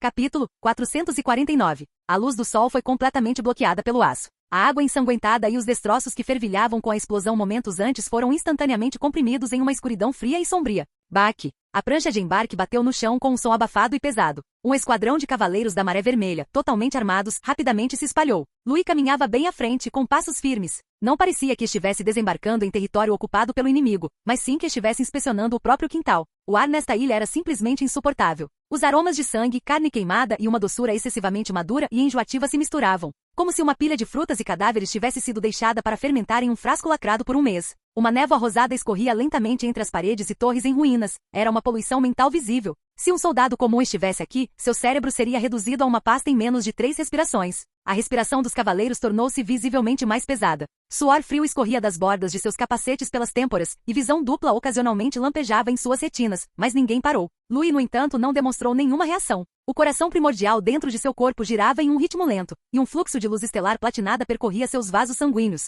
alcançando todas as partes de seu corpo. As ilusões que tentavam se infiltrar em sua mente desapareceram com um estalo no instante em que tocaram essa camada de luz, como flocos de neve caindo sobre uma fornalha. Ele não precisava de um mapa, aquela malícia nauseante guiava o caminho como um farol. Pelos corredores, sobre os degraus de pedra, até que empurrou aquela porta de carvalho incrivelmente pesada. As dobradiças da porta emitiam um grito agudo, sinal de deterioração prolongada. A cena no salão fez com que os músculos dos cavaleiros presentes se contraíssem instantaneamente. Bem no centro havia um trono. Não era feito de madeira ou pedra, mas inteiramente de crânios humanos. Eles eram lisos e polidos, mas montados de forma torta. Centenas de órbitas oculares vazias encaravam a porta, uma visão aterradora. 2 pessoas estavam de pé ao lado do trono. Um deles era Balk. Ele não usava chapéu e seu crânio havia sido cuidadosamente cortado ao meio. Tecido cerebral rosado estava exposto diretamente ao ar, pulsando ritmicamente. Diversos tentáculos finos estavam profundamente inseridos nos sulcos de seu cérebro, produzindo um som de estalo a cada contração. A outra era Meriel, envolta em um manto preto, sem nenhuma sombra sob seus pés. Ou melhor, sua sombra ganhará vida. Vários tentáculos úmidos e escorregadios deslizavam pelo chão, deixando para trás rastros de gosma brilhante. Balk se virou. Naquele instante, a pressão do ar no salão pareceu ter sido sugada como se tivesse sido expelida. Não se tratava exatamente de intenção assassina ou pressão, era puro nojo. Era uma reação de rejeição intrínseca aos genes, como um organismo inferior avistando seu predador natural ou algo repugnante que não deveria existir. As pupilas de vários cavaleiros extraordinários se contraíram ao tamanho de cabeças de alfinete. Seus corações batiam descontroladamente e um suor frio lhes encharcava as entranhas. Já não se tratava de saber se eles conseguiriam vencer. Isso era instinto biológico. Seus corpos gritando para que eles se virassem e corressem. Quando essa pressão gélida estava prestes a sufocar a todos. Um rugido estrondoso explodiu. Vairil deu um passo à frente, num movimento que parecia pretender esmagar o chão. O poder da linhagem sanguínea dentro dele foi completamente despertado. Um brilho vermelho pálido emanou diretamente de seu corpo, expandindo-se instantaneamente em uma esfera translúcida com um raio de 8 metros, protegendo Louis e os cavaleiros atrás dele. Essa luz vermelha parecia tênue, como uma película de água, mas sua resistência era imensa, capaz de bloquear um ataque de um cavaleiro de elite. Aquela aura enlouquecedora se chocou contra o escudo como ondas contra um recife e foi repelida à força. Os sussurros ensurdecedores desapareceram. Até mesmo a poeira suspensa no ar parou. Silêncio absoluto. Vairil estava bem na frente, com os braços ligeiramente abertos. As veias do seu pescoço saltavam como minhocas, e o suor escorria do seu queixo. Ele encarou fixamente os 2 monstros, sua voz rouca, cada palavra forçada entre dentes cerrados. Protejam o senhor. Esses 2 não são normais. Formem uma formação. Mesmo já sendo um cavaleiro de pico quase completo, ele ainda conseguia sentir o terror das 2 pessoas perto do trono. Os cavaleiros ainda estavam ajustando sua formação. O escudo vermelho era como a pele tensa de um tambor, mantendo à distância a malícia viscosa do salão. A pressão do ar era tão baixa que era difícil respirar. No momento em que Vairil se preparava para lutar por sua vida, uma mão calçada com uma luva de couro preta repousou em seu ombro. Não fique nervoso, Vairil, disse Louis. Sua voz não era alta e não tinha nenhuma inflexão. Todo o corpo de Vairil enrijeceu. Ele virou a cabeça bruscamente para trás e observou Louis dar um passo à frente. Como se achasse o quarto abafado demais e quisesse abrir uma janela para entrar um pouco de ar fresco. Sob os olhares horrorizados de todos os cavaleiros, Louis saiu voluntariamente da luz vermelha que eles consideravam sua tábua de salvação. Ele caminhou sozinho em direção ao trono. Naquele instante, Balk se moveu. Não houve movimento inicial, nenhum processo de carregamento. Num instante ele estava parado junto àquela pilha de ossos, e no instante seguinte, um som nítido de tecido rasgando ecoou no ar. Aquela velocidade era antinatural. Foi uma velocidade sobre-humana, resultante da sobrecarga forçada das fibras musculares e da pressão extrema suportada pelos ossos. Quando ele reapareceu, uma garra afiada já estava pressionada contra o pomo de Adão de Louis. A distância era menor que a metade da largura da palma da mão. As pupilas de Vairil se contraíram até virarem pontos minúsculos, mas o grito de cuidado, que ecoou em sua garganta, não conseguiu sair a tempo. Mas, aos olhos de Louis, isso era muito lento. Não é que o tempo tenha desacelerado. Seu talento ancestral, chamado trajetória, já havia desconstruído aquele instante em inúmeros diagramas estáticos. Desde o momento em que entrou pela porta, a frequência das contrações musculares da perna esquerda de Balk, o ângulo de inclinação da sua coluna para frente, o atraso no sinal do parasita cerebral. Todos os dados foram processados na mente de Louis. Isso não foi uma emboscada, foi cooperação. Louis nem sequer levantou os olhos ao dizer baixinho, muito barulhento. Seu tom era tão monótono como se estivesse repreendendo um cachorro que late. Um instante antes da garra tocar sua pele, O movimento de Bulk sofreu uma pausa extremamente breve. Ocorreu uma desconexão de sinal entre o cérebro parasita e os nervos físicos em velocidade extrema. Um erro fisiológico de 0,1 segundo que só Louis havia previsto. Esse era o defeito. Louis ergueu a mão esquerda. Uma energia de batalha vermelho escura explodiu debaixo do punho, e seus músculos instantaneamente se encheram de sangue e se expandiram. Simultaneamente, uma tênue névoa roxa escura e gananciosa emergiu de entre seus dedos, como uma serpente abrindo a boca. Foto. Com um som seco, a garra capaz de cortar placas de aço parou no ar. Em determinado momento, a mão de Louis apertou com precisão a garganta de Bulk. A posição, o ângulo e a força eram perfeitos. Foi como se Bulk tivesse encaixado o próprio pescoço na mão de Louis. A enorme energia cinética do impacto foi instantaneamente interrompida. Abaixe-se, disse Louis, pressionando o pulso para baixo. Bum! O piso de granito estilhaçou-se como um biscoito, lançando lascas de pedra por todo lado. Bulk nem teve tempo de gemer antes de ser atirado ao chão com uma só mão. Seu corpo estava incrustado na cratera rachada, sua coluna vertebral emitindo uma série de estalos como grãos de café sendo torrados. Aquela garra pairava no ar, a poucos centímetros do rosto de Louis, mas já não conseguia se mover. Louis olhou para o monstro a seus pés, seus dedos se fechando lentamente, seu olhar frio.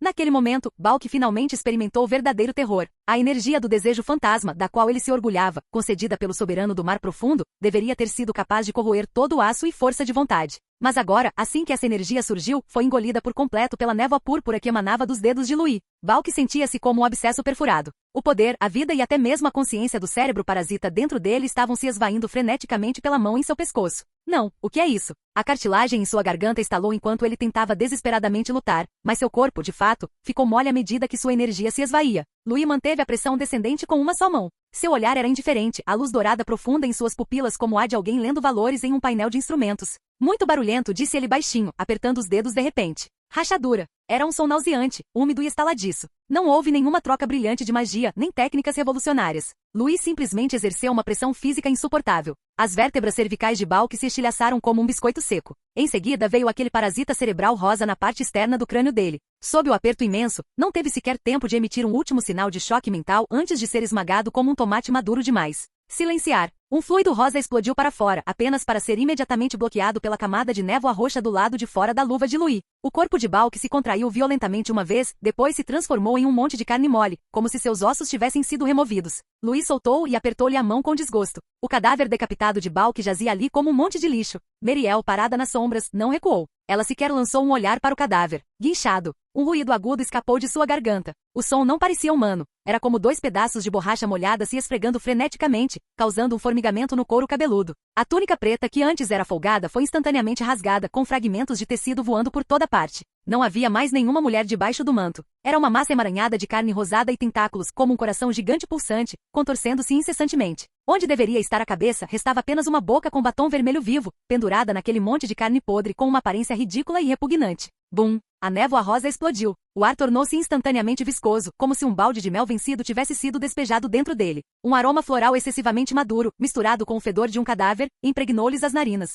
Vairro soltou um gemido abafado. Mesmo a vários metros de distância, seu olhar começou a vagar. Ondulações se espalham pela superfície do escudo vermelho. Essa coisa não prejudicava o corpo, prejudicava a mente. Envolveu-te como água morna, sussurrando no teu ouvido, incitando-te a largar a espada, a caminhar e a fundir-te com aquele ninho de carne quente e úmido. Louis permaneceu no centro da névoa, sem sequer franzir a testa. O coração primitivo dentro dele girava sem parar, como uma estrela fria de platina. Ele sacudiu a mão, sacudindo o restante da massa encefálica que restava em seus dedos com um movimento casual, como se tivesse acabado de lavar as mãos. Deixe de lado esses truques. Sua voz não era alta, mas cortou diretamente aqueles sons sedutores. Não tenho interesse em moluscos no cio. Zumbido. A luz estelar platinada ondulava para fora, tendo-o como centro. A névoa rosada tentando penetrar em seus poros, crepitou no instante em que tocou a luz das estrelas, desaparecendo instantaneamente como flocos de neve em uma chapa de ferro em brasa. Louis já não estava mais se contendo. Correntes de ar carmesim emanavam de seu corpo, como um manto rugindo de sangue fresco. Simultaneamente, uma luz roxa escura percorreu rapidamente a ponta de seus dedos, transformando-se em pequenas bocas invisíveis que estalavam e rangiam.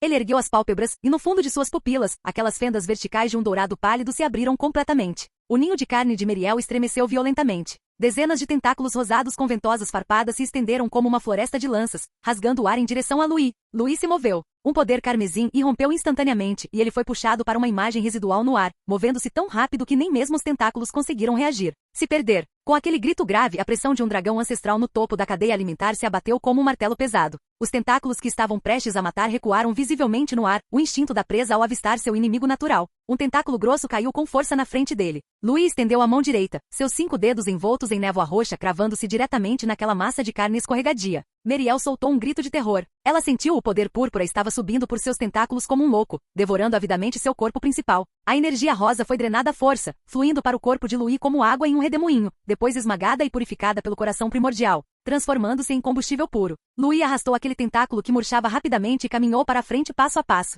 Luzes tricolores se entrelaçavam em seu corpo, fazendo-o parecer uma estátua divina inabalável. Você nem sequer se qualifica como um ser vivo, sua voz ecoou pelo corredor. Você é apenas um monte de carne podre amontoada. Um punho carmesim foi erguido. Bum! No segundo seguinte, uma onda de choque penetrou diretamente em todo o ninho rosado de carne. O grito de Meriel cessou abruptamente. Aquele corpo enorme explodiu como um balão furado. Antes mesmo que a gosma rosa que preenchia o ar pudesse tocar o chão, foi engolida por inteiro pela névoa roxa. O cheiro enjoativo dissipou-se. O salão voltou ao seu vazio frio. Louis estava parado no meio da confusão, a luz em seu corpo diminuindo lentamente até que apenas uma lasca de luz estelar platinada se retraiu para dentro dele. Ele ajeitou os punhos da camisa, parecendo mais uma vez um jovem nobre bem vestido, com seu sobretudo impecável e sem uma única ruga. Os braços de Vaio ainda tremiam levemente devido ao uso de seu talento hereditário. O que aconteceu naqueles poucos segundos? Ele não tinha visto com clareza, na verdade não tinha visto. Aos olhos desses cavaleiros veteranos de guerra, as imagens estavam faltando. Era como se alguém tivesse cortado grosseiramente um trecho de um rolo de filme.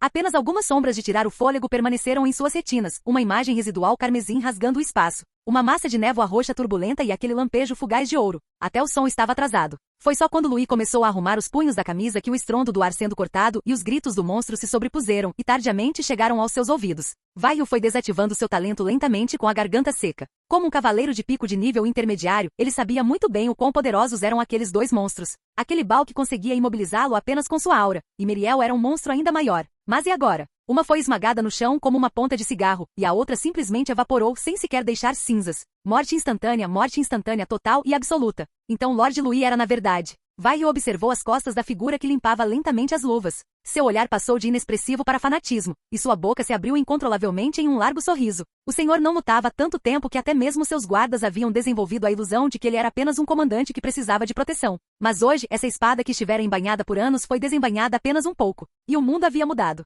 Vaio respirou fundo, puxou sua espada longa do chão e a segurou de cabeça para baixo, com a ponta apontando para baixo. Tum! Ele se ajoelhou pesadamente sobre um joelho, que se partiu ao meio na laje de pedra. Em seguida, um som sincronizado de pessoas se ajoelhando ecoou pelo salão. Ninguém se importava com o cheiro persistente de sangue, nem com os escombros no chão. Todos os cavaleiros ergueram o olhar, fixando o olhar naquela figura, com um brilho assustadoramente intenso nos olhos. Era a alegria que só um crente demonstra ao testemunhar um verdadeiro milagre.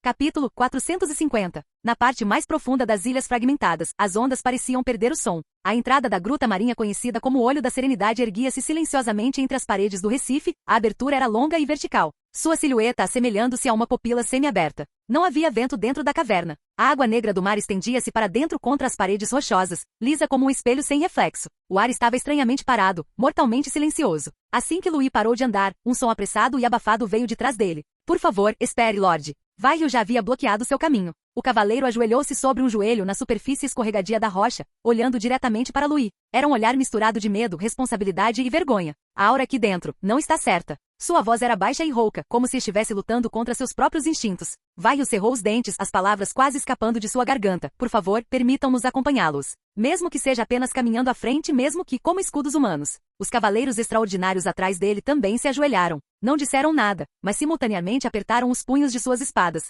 Para eles, deixar seu senhor caminhar sozinho para um abismo desconhecido era uma falha no cumprimento do dever. Louis ajustou suas luvas pretas sem pressa, alisando delicadamente as pequenas rugas do couro com a ponta dos dedos. Sorriu e disse, estou bem ciente do seu desejo de ficar na frente, e sei que você não tem medo. A respiração de Vaio falhou ligeiramente. Mas as coisas internas não são inimigas que podem ser resistidas apenas com força de vontade e coragem, continuou Louis. Elas invadirão silenciosamente seus pensamentos e farão escolhas por você. Se você for usado por isso, eu mesmo acabarei com você. Ao dizer isso, seu olhar não vacilou. Esse não é um preço que estou disposto a pagar. O ar continuava pesado, mas já não era cortante. O olhar de Louis voltou-se para Vaio, carregando uma confiança inquestionável. Então fique aqui. Isto é uma ordem, e também a minha confiança em você. Qualquer ser vivo que sair dali. Ele fez uma pausa, sua voz baixando uma oitava. Acabe com isso. Louis passou por Vaio sem demonstrar qualquer hesitação. Somente quando sua figura desapareceu completamente na escuridão da entrada da caverna, Vaio repentinamente desferiu um soco contra o Recife próximo. O baque surdo ecoou do lado de fora da caverna. O sangue escorria entre seus dedos, pingando na superfície fria da rocha.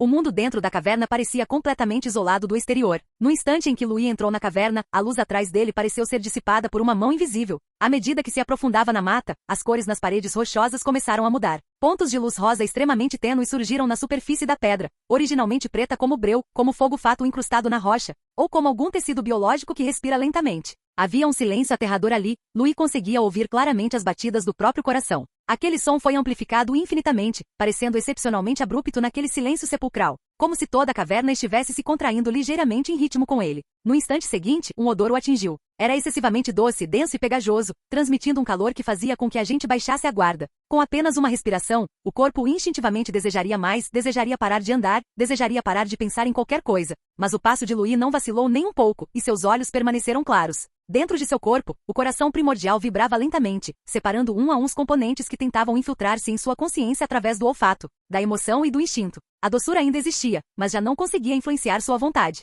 Em meio a essa ternura decadente, Louis era como um pedaço de ferro frio e indestrutível, caminhando sozinho para o interior da caverna. Após descer cerca de 300 metros na caverna, o terreno repentinamente se abriu. As paredes de rocha negra recuavam para ambos os lados, e uma praia subterrânea, formada pela erosão da água do mar ao longo de um longo período, estendia-se ao longo do caminho. O terreno era irregular, com finos fragmentos de ossos misturados à areia rochosa úmida, e ecos graves e ocos reverberavam no ar. Uma dúzia de estalactites gigantescas pendiam do teto como pilares de fortaleza invertidos, transformando o espaço numa gaiola natural. Quase simultaneamente, eles emergiram das frestas entre aqueles pilares de pedra e a escuridão. 12 figuras gigantescas pisaram na praia, seus passos produzindo um som abafado ao esmagarem a areia rochosa. Guerreiros tiranos das profundezas, cada um deles estava vestido com uma espessa armadura de osso rosa, com placas ósseas sobrepostas como conchas retiradas diretamente de gigantes abissais. Machados gigantes do tamanho de portas eram arrastados pelo chão, com suas lâminas incrustadas de estruturas alquímicas serrilhadas que produziam um som penetrante ao raspar contra a rocha. Seus músculos estavam contraídos e inchados, seus peitos subindo e descendo como foles a cada respiração. Essa sensação de pressão era quase idêntica à do balque descontrolado de antes. Atrás deles, 4 figuras se ergueram lentamente. Sumos sacerdotes das profundezas pairavam no ar, seus corpos ressequidos envoltos em vestes, seus cajados de osso fincados profundamente no chão. Linhas de luz rosa púrpura, tênues, porém contínuas, iluminavam-se entre as estacas de osso, conectando-se umas às outras e tecendo silenciosamente um campo de maldição que cobria toda a praia. Superficialmente, seriam consideradas um desastre natural, mas agora eles enfrentavam apenas uma pessoa. Dezenas de pares de olhos turvos e gananciosos fixaram-se em Louis simultaneamente, carregando uma aura de crueldade. Aguardavam que aquele humano demonstrasse medo ou tentasse recuar. Louis não parou. Deu um suspiro suave e ao mesmo tempo levou a mão à cintura para desembainhar aquela nobre espada prateada decorativa. A lâmina era esbelta e elegante, incrustada com safiras, e a borda era tão fina que era quase transparente. Esse tipo de espada deveria ter aparecido em um baile para acentuar o status de alguém, não para ser usado em massacres. Uma névoa cor de sangue foi a primeira a envolvê-lo. Não se tratava de uma fixação suave, mas sim de uma corrente de alta voltagem que prendia firmemente a lâmina, estabilizando à força esse ferro comum para que não se quebrasse no instante em que a energia fosse aplicada. Imediatamente depois, uma luz púrpura e sinistra emanou da ponta da espada, alongando-se silenciosamente e transformando-se em uma lâmina de luz invisível com 2 metros de comprimento. O ar foi cortado. A espada decorativa de prata soltou um lamento fraco e penetrante, a lâmina vibrando levemente como se fosse derreter sob a forte pressão a qualquer momento. Os monstros se moveram. Os 12 guerreiros tiranos avançaram simultaneamente, sua velocidade sendo tão grande que deixaram imagens residuais na retina. Machados gigantes balançavam, as lâminas rasgando o ar e levantando uma forte pressão de vento. Os sacerdotes, em pleno ar, ergueram seus cajados simultaneamente, e um grito ensurdecedor ecoou como um tsunami invisível. Este foi um cerco que eliminou todas as possibilidades, não deixando espaço para fuga. Nesse instante, Louis ergueu o olhar. No fundo de suas pupilas, aquela fina faixa vertical de ouro puro se iluminou completamente. Ajoelhe-se. A pressão não era direcionada a nenhum indivíduo em particular, mas era como uma cortina invisível que cobria diretamente todo o espaço. No instante seguinte, o tempo pareceu ter sido interrompido à força. A dúzia de figuras aproximadamente que avançavam em alta velocidade, congelaram por um único instante no ar. As lâminas dos machados emperraram, os encantamentos falharam e até o fluxo de ar sofreu uma breve interrupção. Naquele único fotograma em branco, a figura de Louis desapareceu. Um raio de luz vermelha e roxa atravessou silenciosamente o grupo de monstros. 2 segundos depois, a figura de Louis apareceu a cerca de 12 metros de distância, de costas para o centro da praia. A espada decorativa de prata que ele segurava emitiu um som fraco e nítido. Foto. A lâmina estilhaçou-se em inúmeras partículas minúsculas de metal, que se espalharam por entre seus dedos. Finalmente cumpriu sua missão. Atrás dele, os 16 monstros das profundezas, cada um capaz de dominar uma região, ainda mantinham suas posturas de ataque. No instante seguinte, finas e retas linhas sanguíneas apareceram simultaneamente em seus corpos. Pá! As cabeças, os braços e os torsos dos guerreiros tiranos se soltaram com facilidade, os cortes tão lisos quanto espelhos. Os sacerdotes em pleno voo nem sequer deixaram cadáveres para trás, explodiram diretamente em nuvens de resíduos púrpura e nebulosos, sendo rapidamente consumidos por completo. O sangue nem teve tempo de jorrar antes de se dissipar no ar. Luís soltou o restante do cabo da espada, deixando-o cair no chão.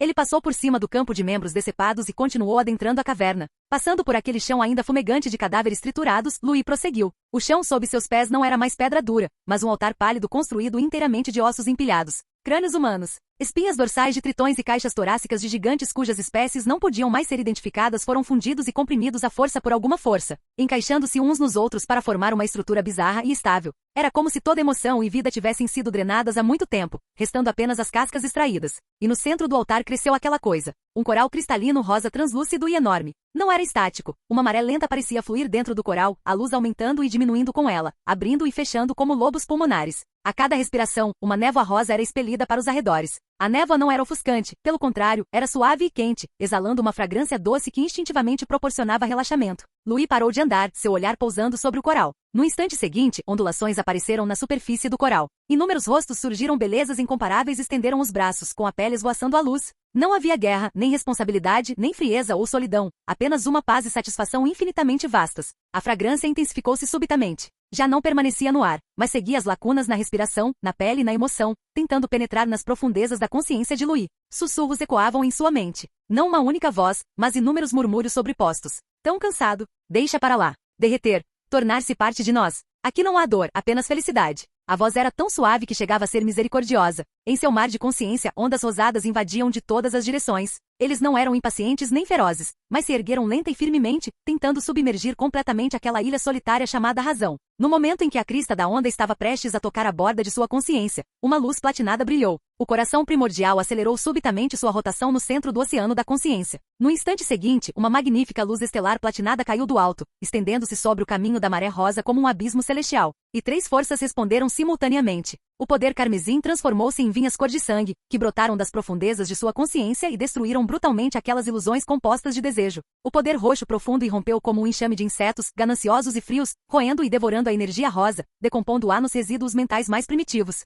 E aquele fragmento de ouro pálido pairava no alto, acima de tudo, como a sombra projetada por um trono. A névoa rosa foi puxada à força e enrolada para trás, transformando-se em uma torrente de energia pura que invadiu o corpo de Luís, apenas para ser purificada e esmagada sob o brilho do coração primordial. Então a consciência de Luís foi atraída por um poder residual mais antigo, mergulhando no próprio tempo. A primeira imagem surgiu com extrema clareza. Em um salão pouco iluminado, Balque ajoelhou-se no chão. Seus olhos estavam fechados, sua expressão serena, como se estivesse aguardando um perdão há muito esperado. Uma água viva translúcida em forma de cérebro desceu lentamente das sombras, seus tentáculos macios tocando delicadamente a parte de trás de sua cabeça. Seus movimentos eram tão suaves que chegavam a ser piedosos. Os tentáculos penetraram. O couro cabeludo e o osso pareciam ter sido derretidos por alguma solução quente, abrindo caminho silenciosamente. O corpo de Balque relaxou completamente, os cantos de sua boca se curvando incontrolavelmente em um sorriso inocente e infantil. A luz em seus olhos se apagou naquele instante. Uma única lágrima parou no canto do seu olho, e antes que pudesse cair, já havia perdido seu significado. A imagem então se despedaçou. A segunda lembrança era como uma elegia condensada. Em um mar envolto em tempestade, uma arca gigantesca afundava lentamente. Seu volume excedia em muito do Fernando. As linhas do casco eram complexas e elegantes, cobertas por sofisticados arranjos mágicos e armaduras de material desconhecido. Isso não foi uma criação desta época. Os inimigos que a sitiavam não eram monstros irracionais. Era um exército de tritões, mas completamente diferente dos tritões enlouquecidos de hoje em dia. Eles tinham formações organizadas, sabiam como se proteger, simular ataques e dividir o campo de batalha, e utilizavam ferramentas complexas e coordenação tática. Na ponte de comando da arca, um capitão vestindo um uniforme antigo estava de pé no convés destruído. Seu rosto demonstrava exaustão, mas ele não estava histérico. Desculpe. Ele falou baixinho para o vazio, sua voz embargada pelo vento e pela chuva, professora. No instante seguinte, ele sacou uma adaga curta e, sem hesitar, perfurou o próprio coração. Uma névoa rosada escorreu da ferida, misturando-se com a brisa do mar. A terceira lembrança era mais confusa, como se estivesse separada por inúmeras camadas de água e eras. Um jovem de cabelos negros estava sentado em um trono formado por raízes de árvores gigantescas. Em seus braços, ele segurava um bebê ainda envolto em panos.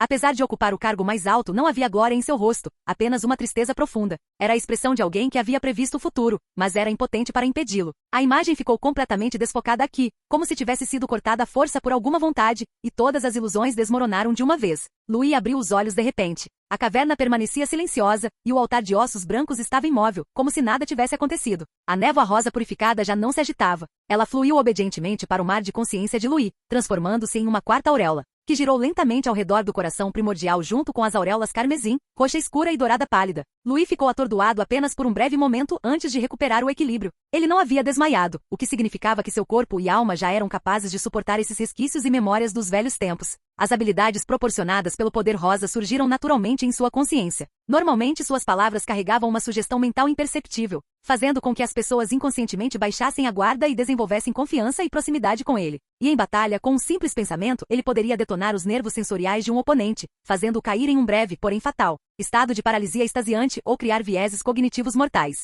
Após tudo terminar, Louis ficou parado no centro da caverna, que estava mortalmente silenciosa, e não saiu imediatamente. Ele finalmente havia conseguido montar um esboço vago. Esses poderes não existiam independentemente, eram fragmentos do cadáver deixados após a morte de algum grande ser. E o coração primordial dentro dele era talvez a única chave para remontar esse cadáver ou herdar seu legado. Até mesmo minha transmigração está relacionada a essas coisas, sussurrou Louis para si mesmo, com um tom calmo, mas já não tão leve. Restam 13:30. Ele ergueu o olhar penetrando a escuridão da caverna. Quando eu tiver todas, a resposta pode simplesmente aparecer por si só. Capítulo 451. Seldon Calvin estava sentado em uma carruagem preta e dourada adornada com o brasão da família, com a ponta dos dedos apertando uma cópia das estatísticas da colheita de outono que ainda cheirava a tinta. O âmbar gris, de alto valor comercial, queimava dentro da carruagem, mas mesmo assim, o odor estranho que vinha de fora penetrava teimosamente as paredes de madeira. Seldon franziu a testa e puxou a cortina de veludo da janela da carruagem apenas uma fresta. As ruas lá fora estavam mais movimentadas do que em qualquer outro momento dos anos anteriores. Pesadas carroças carregadas de grãos formavam uma longa fila, uma após a outra, e seus sulcos faziam a estrada de pedra ranger e gemer. O que se via através dos rasgos nos sacos eram grãos de trigo dourados, tão viçosos que quase transbordavam uma colheita genuína, sem qualquer exagero. Ele olhou para baixo e examinou o relatório que tinha em mãos. A produção aumentou 30% em relação ao ano anterior, mas a taxa de ocupação dos armazéns era de apenas 15%. Droga! A pena deslizou pelo papel, deixando uma linha vermelha gritante. Não se tratava de um erro de contabilidade. Seldon sabia muito bem que aquele grão não tinha simplesmente desaparecido. A carruagem diminuiu a velocidade num cruzamento, e ele viu que os caminhões de grãos não se dirigiam para o bairro comercial da família Calvin ao fazer a curva. Em vez disso, viravam em uníssono em direção à área do porto, que pertencia à Santa Sé. Navios brancos carregados de grãos, vindos da cidade santa, estavam atracados nos cais, seus cascos tão imaculados que chegavam a ofuscar, como uma fileira de feras marinhas mostrando silenciosamente suas presas. Saco após saco de grãos foi descarregado, desaparecendo nas profundezas dos porões. Seldon não estava zangado porque o grão estava sendo enviado embora. Ele estava zangado porque aquele grão não havia passado por suas mãos, negando-lhe uma parte do lucro. A carruagem prosseguiu em frente, entrando na principal avenida mais próspera da capital. De ambos os lados da rua, a cada 50 passos, erguia-se uma estátua novinha em folha de uma flor de penas douradas. As estátuas eram inteiramente douradas, com folhas desabrochadas em poses elegantes, como se estivessem em eterna floração. Mas, enquanto Seldon dava mais algumas olhadas pela fresta da cortina, um arrepio inexplicável percorreu seu coração. As raízes dessas flores não foram simplesmente inseridas nas bases de pedra. Ele viu claramente uma espécie de veios vermelho escuros que se estendiam da base para baixo, desaparecendo sob o solo. Ocasionalmente as folhas douradas se moviam levemente como pulmões, abrindo e fechando. Conforme a carruagem passava pelas estátuas, as pessoas comuns na rua instintivamente diminuíam o passo ao passar por essas flores. Eles já não inclinavam a cabeça em oração como faziam no passado, e não era exatamente um gesto de reverência. Era uma espécie de rigidez animalesca, semelhante à contração instintiva de uma manada de herbívoros ao pressentir o cheiro de um predador perto de um bebedouro. Seldon bufou friamente e deixou a cortina cair. Decoração de mau gosto, criticou ele interiormente. Aquele velho charlatão Salomon transformou uma cidade comercial perfeitamente boa num jardim de novos ricos. A carruagem diminuiu subitamente a velocidade e o clamor da multidão chegou até ele, uma mistura de orações, choro e um murmúrio baixo que beirava o êxtase. Era o refeitório da Santa Sé. Seldon inclinou-se para a frente, o cruzamento estava completamente bloqueado. Sob simples tendas de tecido branco, uma fileira de freiras distribuía tigelas de sopa dourada aos plebeus. Ele inconscientemente examinou os arredores. Num ano em que os armazéns estavam abarrotados, as pessoas nas ruas estavam todas pálidas e emaciadas, com as órbitas oculares fundas como erva seca que tivesse sido drenada de umidade por muito tempo. O que eles estavam procurando desesperadamente não era pão ou bolos de trigo. Era apenas aquela tigela de sopa. Seldon estava prestes a esboçar um sorriso irônico, mas a cena seguinte fez com que sua expressão congelasse. Um estivador maltrapilho pegou uma tigela de sopa e a engoliu quase avidamente. Num instante, ele estava curvado, com dificuldade até mesmo para se manter ereto. No segundo seguinte, ele endireitou o corpo subitamente. Suas pupilas dilataram e seu rosto rapidamente ficou vermelho de forma anormal. Seus músculos antes atrofiados incharam como se estivessem estufados, e as veias sob sua pele saltaram para fora. Ele jogou a cabeça para trás e soltou um rugido entusiasmado. Louvado seja a coroa! Eu posso fazer o trabalho de 10 homens. A multidão ao redor irrompeu em uma ovação quase reverente. Um suor frio e fino brotou nas costas de Seldon. Mesmo tendo visto aquilo várias vezes, ainda lhe causava arrepios. O que foi isso?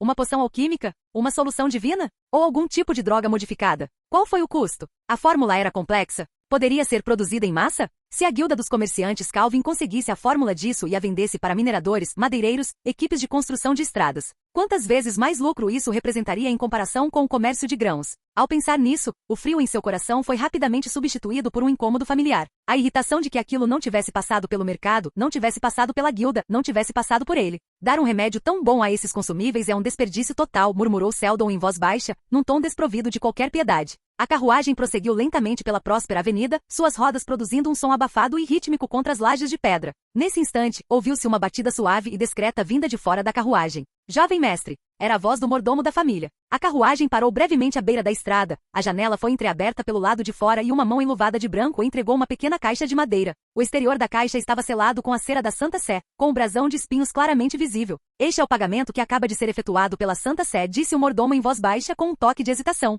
O bispo Salomon o examinou pessoalmente. Seldon não respondeu imediatamente, sinalizando ao mordomo para se retirar. A janela da carruagem fechou-se novamente e as cortinas de veludo caíram, abafando o clamor exterior. Só então Seldon estendeu a mão, colocou a caixa no colo e abriu a trava. Não se ouviu o tilintar nítido das moedas de ouro. Dentro da caixa, uma pilha de moedas estava cuidadosamente organizada. Não eram moedas de ouro cunhadas pelo Império, nem moedas de prata de pureza estável. As moedas eram estranhamente leves, como se não tivessem peso algum. A superfície era de um material semelhante a osso, lisa ao toque, mas com uma frieza desconfortável. As moedas foram cunhadas com um padrão de espinhos entrelaçados e no fundo das linhas era possível ver um brilho dourado muito tênue. Seldon pegou uma e a girou lentamente entre os dedos. Ele sabia muito bem o que era aquilo, moeda desvalorizada. Esse tipo de coisa não poderia circular em nenhum lugar fora das áreas controladas pela Santa Sé. Era apenas um monte de sucata metálica. Não, nem mesmo sucata metálica. Sua razão emitiu um alerta claro neste momento. Isso era uma armadilha. A Santa Sé estava usando outro sistema para substituir os vasos sanguíneos monetários do Império. Aceitar isso significava abrir mão do controle sobre preços, circulação e liquidação.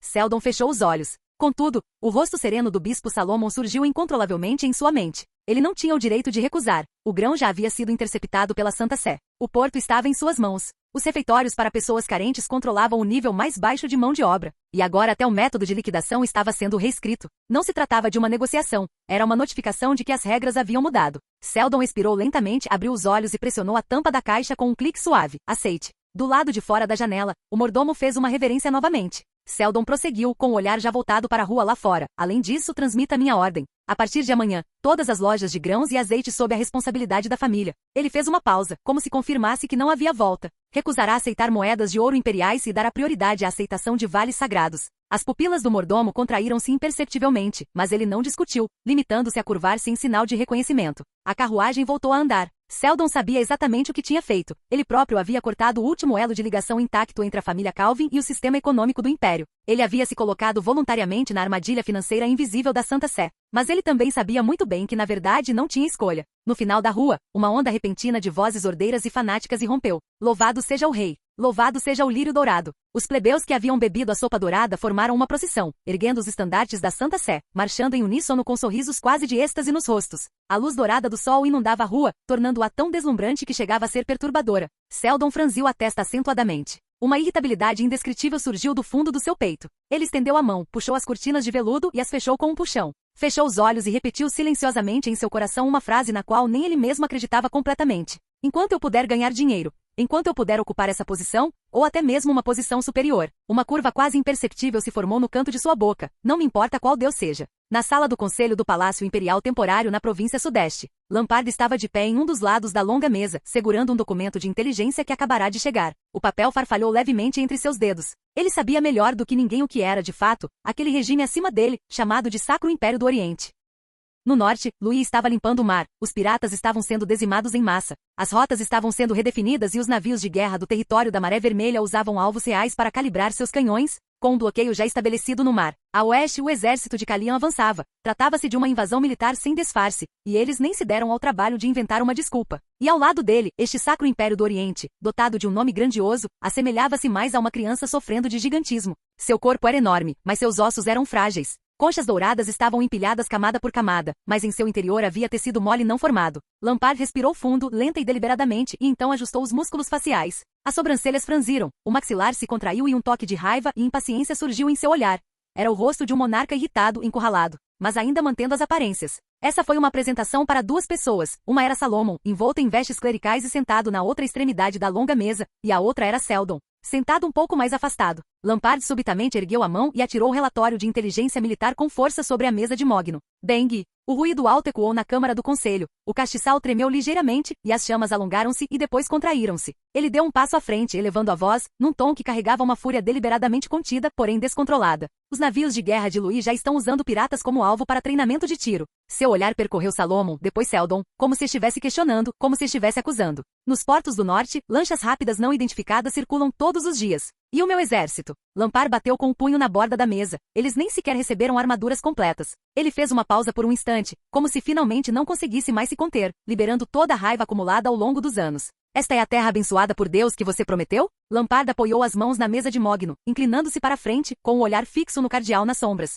Salomon, o falso imperador no ocidente está reunindo 3 divisões pesadas. Preciso de dinheiro, preciso de comida e preciso levar aqueles trabalhadores que estão construindo igrejas para construir fortalezas. Ele já nem sequer disfarçava mais a ameaça no tom de voz. Se a província sudeste for perdida, disse Lampard palavra por palavra, para onde irá a Santa Sé para recolher a fé desses milhões de pessoas? Mas o cardeal Salomon apenas retirou lentamente seu monóculo e limpou delicadamente a lente com um pedaço de veludo dourado, como se estivesse lidando com uma questão trivial que nada tinha a ver com ele. Vossa Alteza, o senhor está muito ansioso. Sua voz era distante. A Federação Esmeralda não passa de um exército de mortais, enquanto o Sacro Império do Oriente é o reino de Deus da coroa na terra. Enquanto falava, ele tirou uma nova lista da manga. Quanto às despesas militares, infelizmente os navios brancos da Cidade Santa enfrentaram uma tempestade na noite passada e há uma enorme escassez de suprimentos. De acordo com o decreto da Santa Sé, o dízimo deste mês precisa ser aumentado em 20% e priorizado para transporte até a Cidade Santa por vias navegáveis interiores. O coração de Lampard afundou completamente naquele momento. Ele entendeu. Desde o início, a Santa Sé nunca teve a intenção de manter o controle da província sudeste. Aos olhos deles, aquilo não era território, nem súditos, nem mesmo fundamento da fé, mas apenas uma besta que havia sido amarrada e que poderia ser abatida a qualquer momento. A única preocupação deles era se conseguiriam extrair até a última gota de sangue, até o último pedaço de carne e até o último centavo de lucro antes que a lâmina caísse. Esse pensamento foi como uma agulha de gelo, penetrando na mente de Lampard, mas em seu rosto não poderia haver nenhuma falha. Subitamente, ele socou a mesa de mogno. O som abafado ecoou na sala do conselho, e vários castiçais dourados tremeram com o impacto. Então, o que os cavaleiros na linha de frente vão comer? Ele quase rugiu, a voz carregada de ressentimento por ter sido levado a um beco sem saída. Comer terra? À medida que sua voz se esvaía, ele parecia ter perdido as forças, recostando-se na cadeira que simbolizava o poder imperial, mas que não lhe pertencia, com os ombros ligeiramente caídos. No final da longa mesa, Seldon Calvin nunca levantou o olhar. Como conselheiro financeiro da família real, ele era tão discreto quanto um mero figurante, mas por trás de suas lentes grossas, seu olhar se movia de forma imperceptível. Ele percebeu claramente a farsa. O quinto príncipe não é estúpido. Seldon fez um julgamento em seu coração. Aquele golpe de agora a pouco foi muito imponente. Ele quer usar a justa causa de resistir a inimigos estrangeiros para forçar a Santa Sé a fornecer equipamentos e alimentos. Infelizmente, por mais inteligente que seja, ele não tem uma única carta decente na mão. Seu olhar percorreu as costas serenas do cardeal enquanto ele se levantava, e os cantos de sua boca se contraíram imperceptivelmente por um instante. Quanto àquele velho charlatão, a avaliação de Seldon foi simples e cruel. Ele não respeita o poder imperial de forma alguma. Isso não foi um palpite, mas sim um senso instintivo de risco de um comerciante. A Santa Sé provavelmente pressentiu há muito tempo que esta terra não poderia ser mantida, razão pela qual quiseram empacotar e enviar embora todos os alimentos, ouro, pessoas e fé antes que a guerra realmente começasse. Seldon olhou para o relatório de déficit financeiro que tinha em mãos. Aqueles números chocantes pareciam zombar de seu profissionalismo. Em seu coração, ele proferiu o veredito final sobre este grande navio chamado Sacro Império do Oriente. Ele está afundando. Quando olhou para Lampard novamente, já não havia o espanto inicial em seu olhar, apenas uma avaliação calma e distante. Ele precisava encontrar uma saída por conta própria antes que o navio afundasse completamente. O cardeal saiu da sala alegando que era a hora de orar. As pesadas portas da Câmara Municipal fecharam-se lentamente, abafando o som dos passos vindos de fora. No instante em que as portas se fecharam, toda a raiva exagerada no rosto de Lampard pareceu ser apagada por uma mão invisível, deixando apenas um cansaço sombrio. Ele não falou imediatamente, mas recostou-se na cadeira e fechou os olhos. Quando os abriu novamente, seu olhar pousou em Seldon. Seldon. Dessa vez, sua voz não era mais estrondosa, mas sim baixa, com um tom quase solene. As rotas comerciais da família Calvin no oeste ainda são utilizáveis? A mão de Seldon que segurava a pena parou por um instante. Este foi um sinal inequívoco. Lampard queria contornar a Santa Sé e estabelecer uma linha logística que pertencesse exclusivamente a ele. O preço é negociável, acrescentou Lampard. Seldon fechou seu caderno com movimentos serenos, um sorriso profissional impecável surgindo em seu rosto. Vossa Alteza, sabe como é. Seu tom era gentil e distante. Desde que meu pai adoeceu gravemente, o controle sobre muitas rotas comerciais não tem sido muito tranquilo. Ele fez uma pausa, como se estivesse ponderando suas palavras. Além disso, sem a assinatura do cardeal, as mercadorias não podem passar pelos postos de controle. Lampard ficou olhando para ele durante 3 segundos inteiros. Aquele olhar não continha raiva, apenas um cansaço profundo que penetrava a alma. Ele percebeu a farsa. Ele percebeu as reservas de Seldon e viu que o comerciante já havia começado a preparar uma rota de fuga. No fim, Lampard apenas deu uma risada amarga e acenou com a mão, dispensado. A Câmara Municipal estava vazia. Lampard sentou-se sozinho naquele trono improvisado, seu corpo afundando na almofada macia, porém fria. Essa cadeira nunca lhe pertenceu. Ele se levantou e caminhou até a janela alta, abrindo as cortinas. Na praça, a gigantesca escultura de flor de penas douradas brilhava com um brilho ilusório sob a luz do sol, mas a sombra que projetava cobria perfeitamente todo o palácio, como uma rede que se aperta lentamente. Louis está construindo navios no norte, sussurrou Lampard para si mesmo. Isso é para a conquista. Meu segundo irmão está reunindo um exército no oeste. Isso é para a unificação. Sua voz foi ficando cada vez mais grave. E eu sou apenas um cão de guarda, protegendo o portão para esse grupo de monstros. Ele sabia muito bem que uma vez que a linha de frente desmoronasse, ou se a Santa Sé considerasse que ele não lhe era mais útil, ele seria abandonado sem fazer barulho. Os dedos de Lampard se apertaram lentamente. Se eu não fizer nada, morrerei em silêncio. Por fim, uma ferocidade perigosa reluziu em seus olhos. Ele decidiu fazer uma jogada arriscada. Fim do vídeo. Para acesso antecipado à continuação dos vídeos, ou para incentivar o canal, vire membro. Muito obrigado. Ei, quer ouvir meus novos projetos antes de todo mundo? O segredo foi revelado. Seja membro no Patreon e libere agora o acesso antecipado a áudios exclusivos e inéditos. Te espero lá!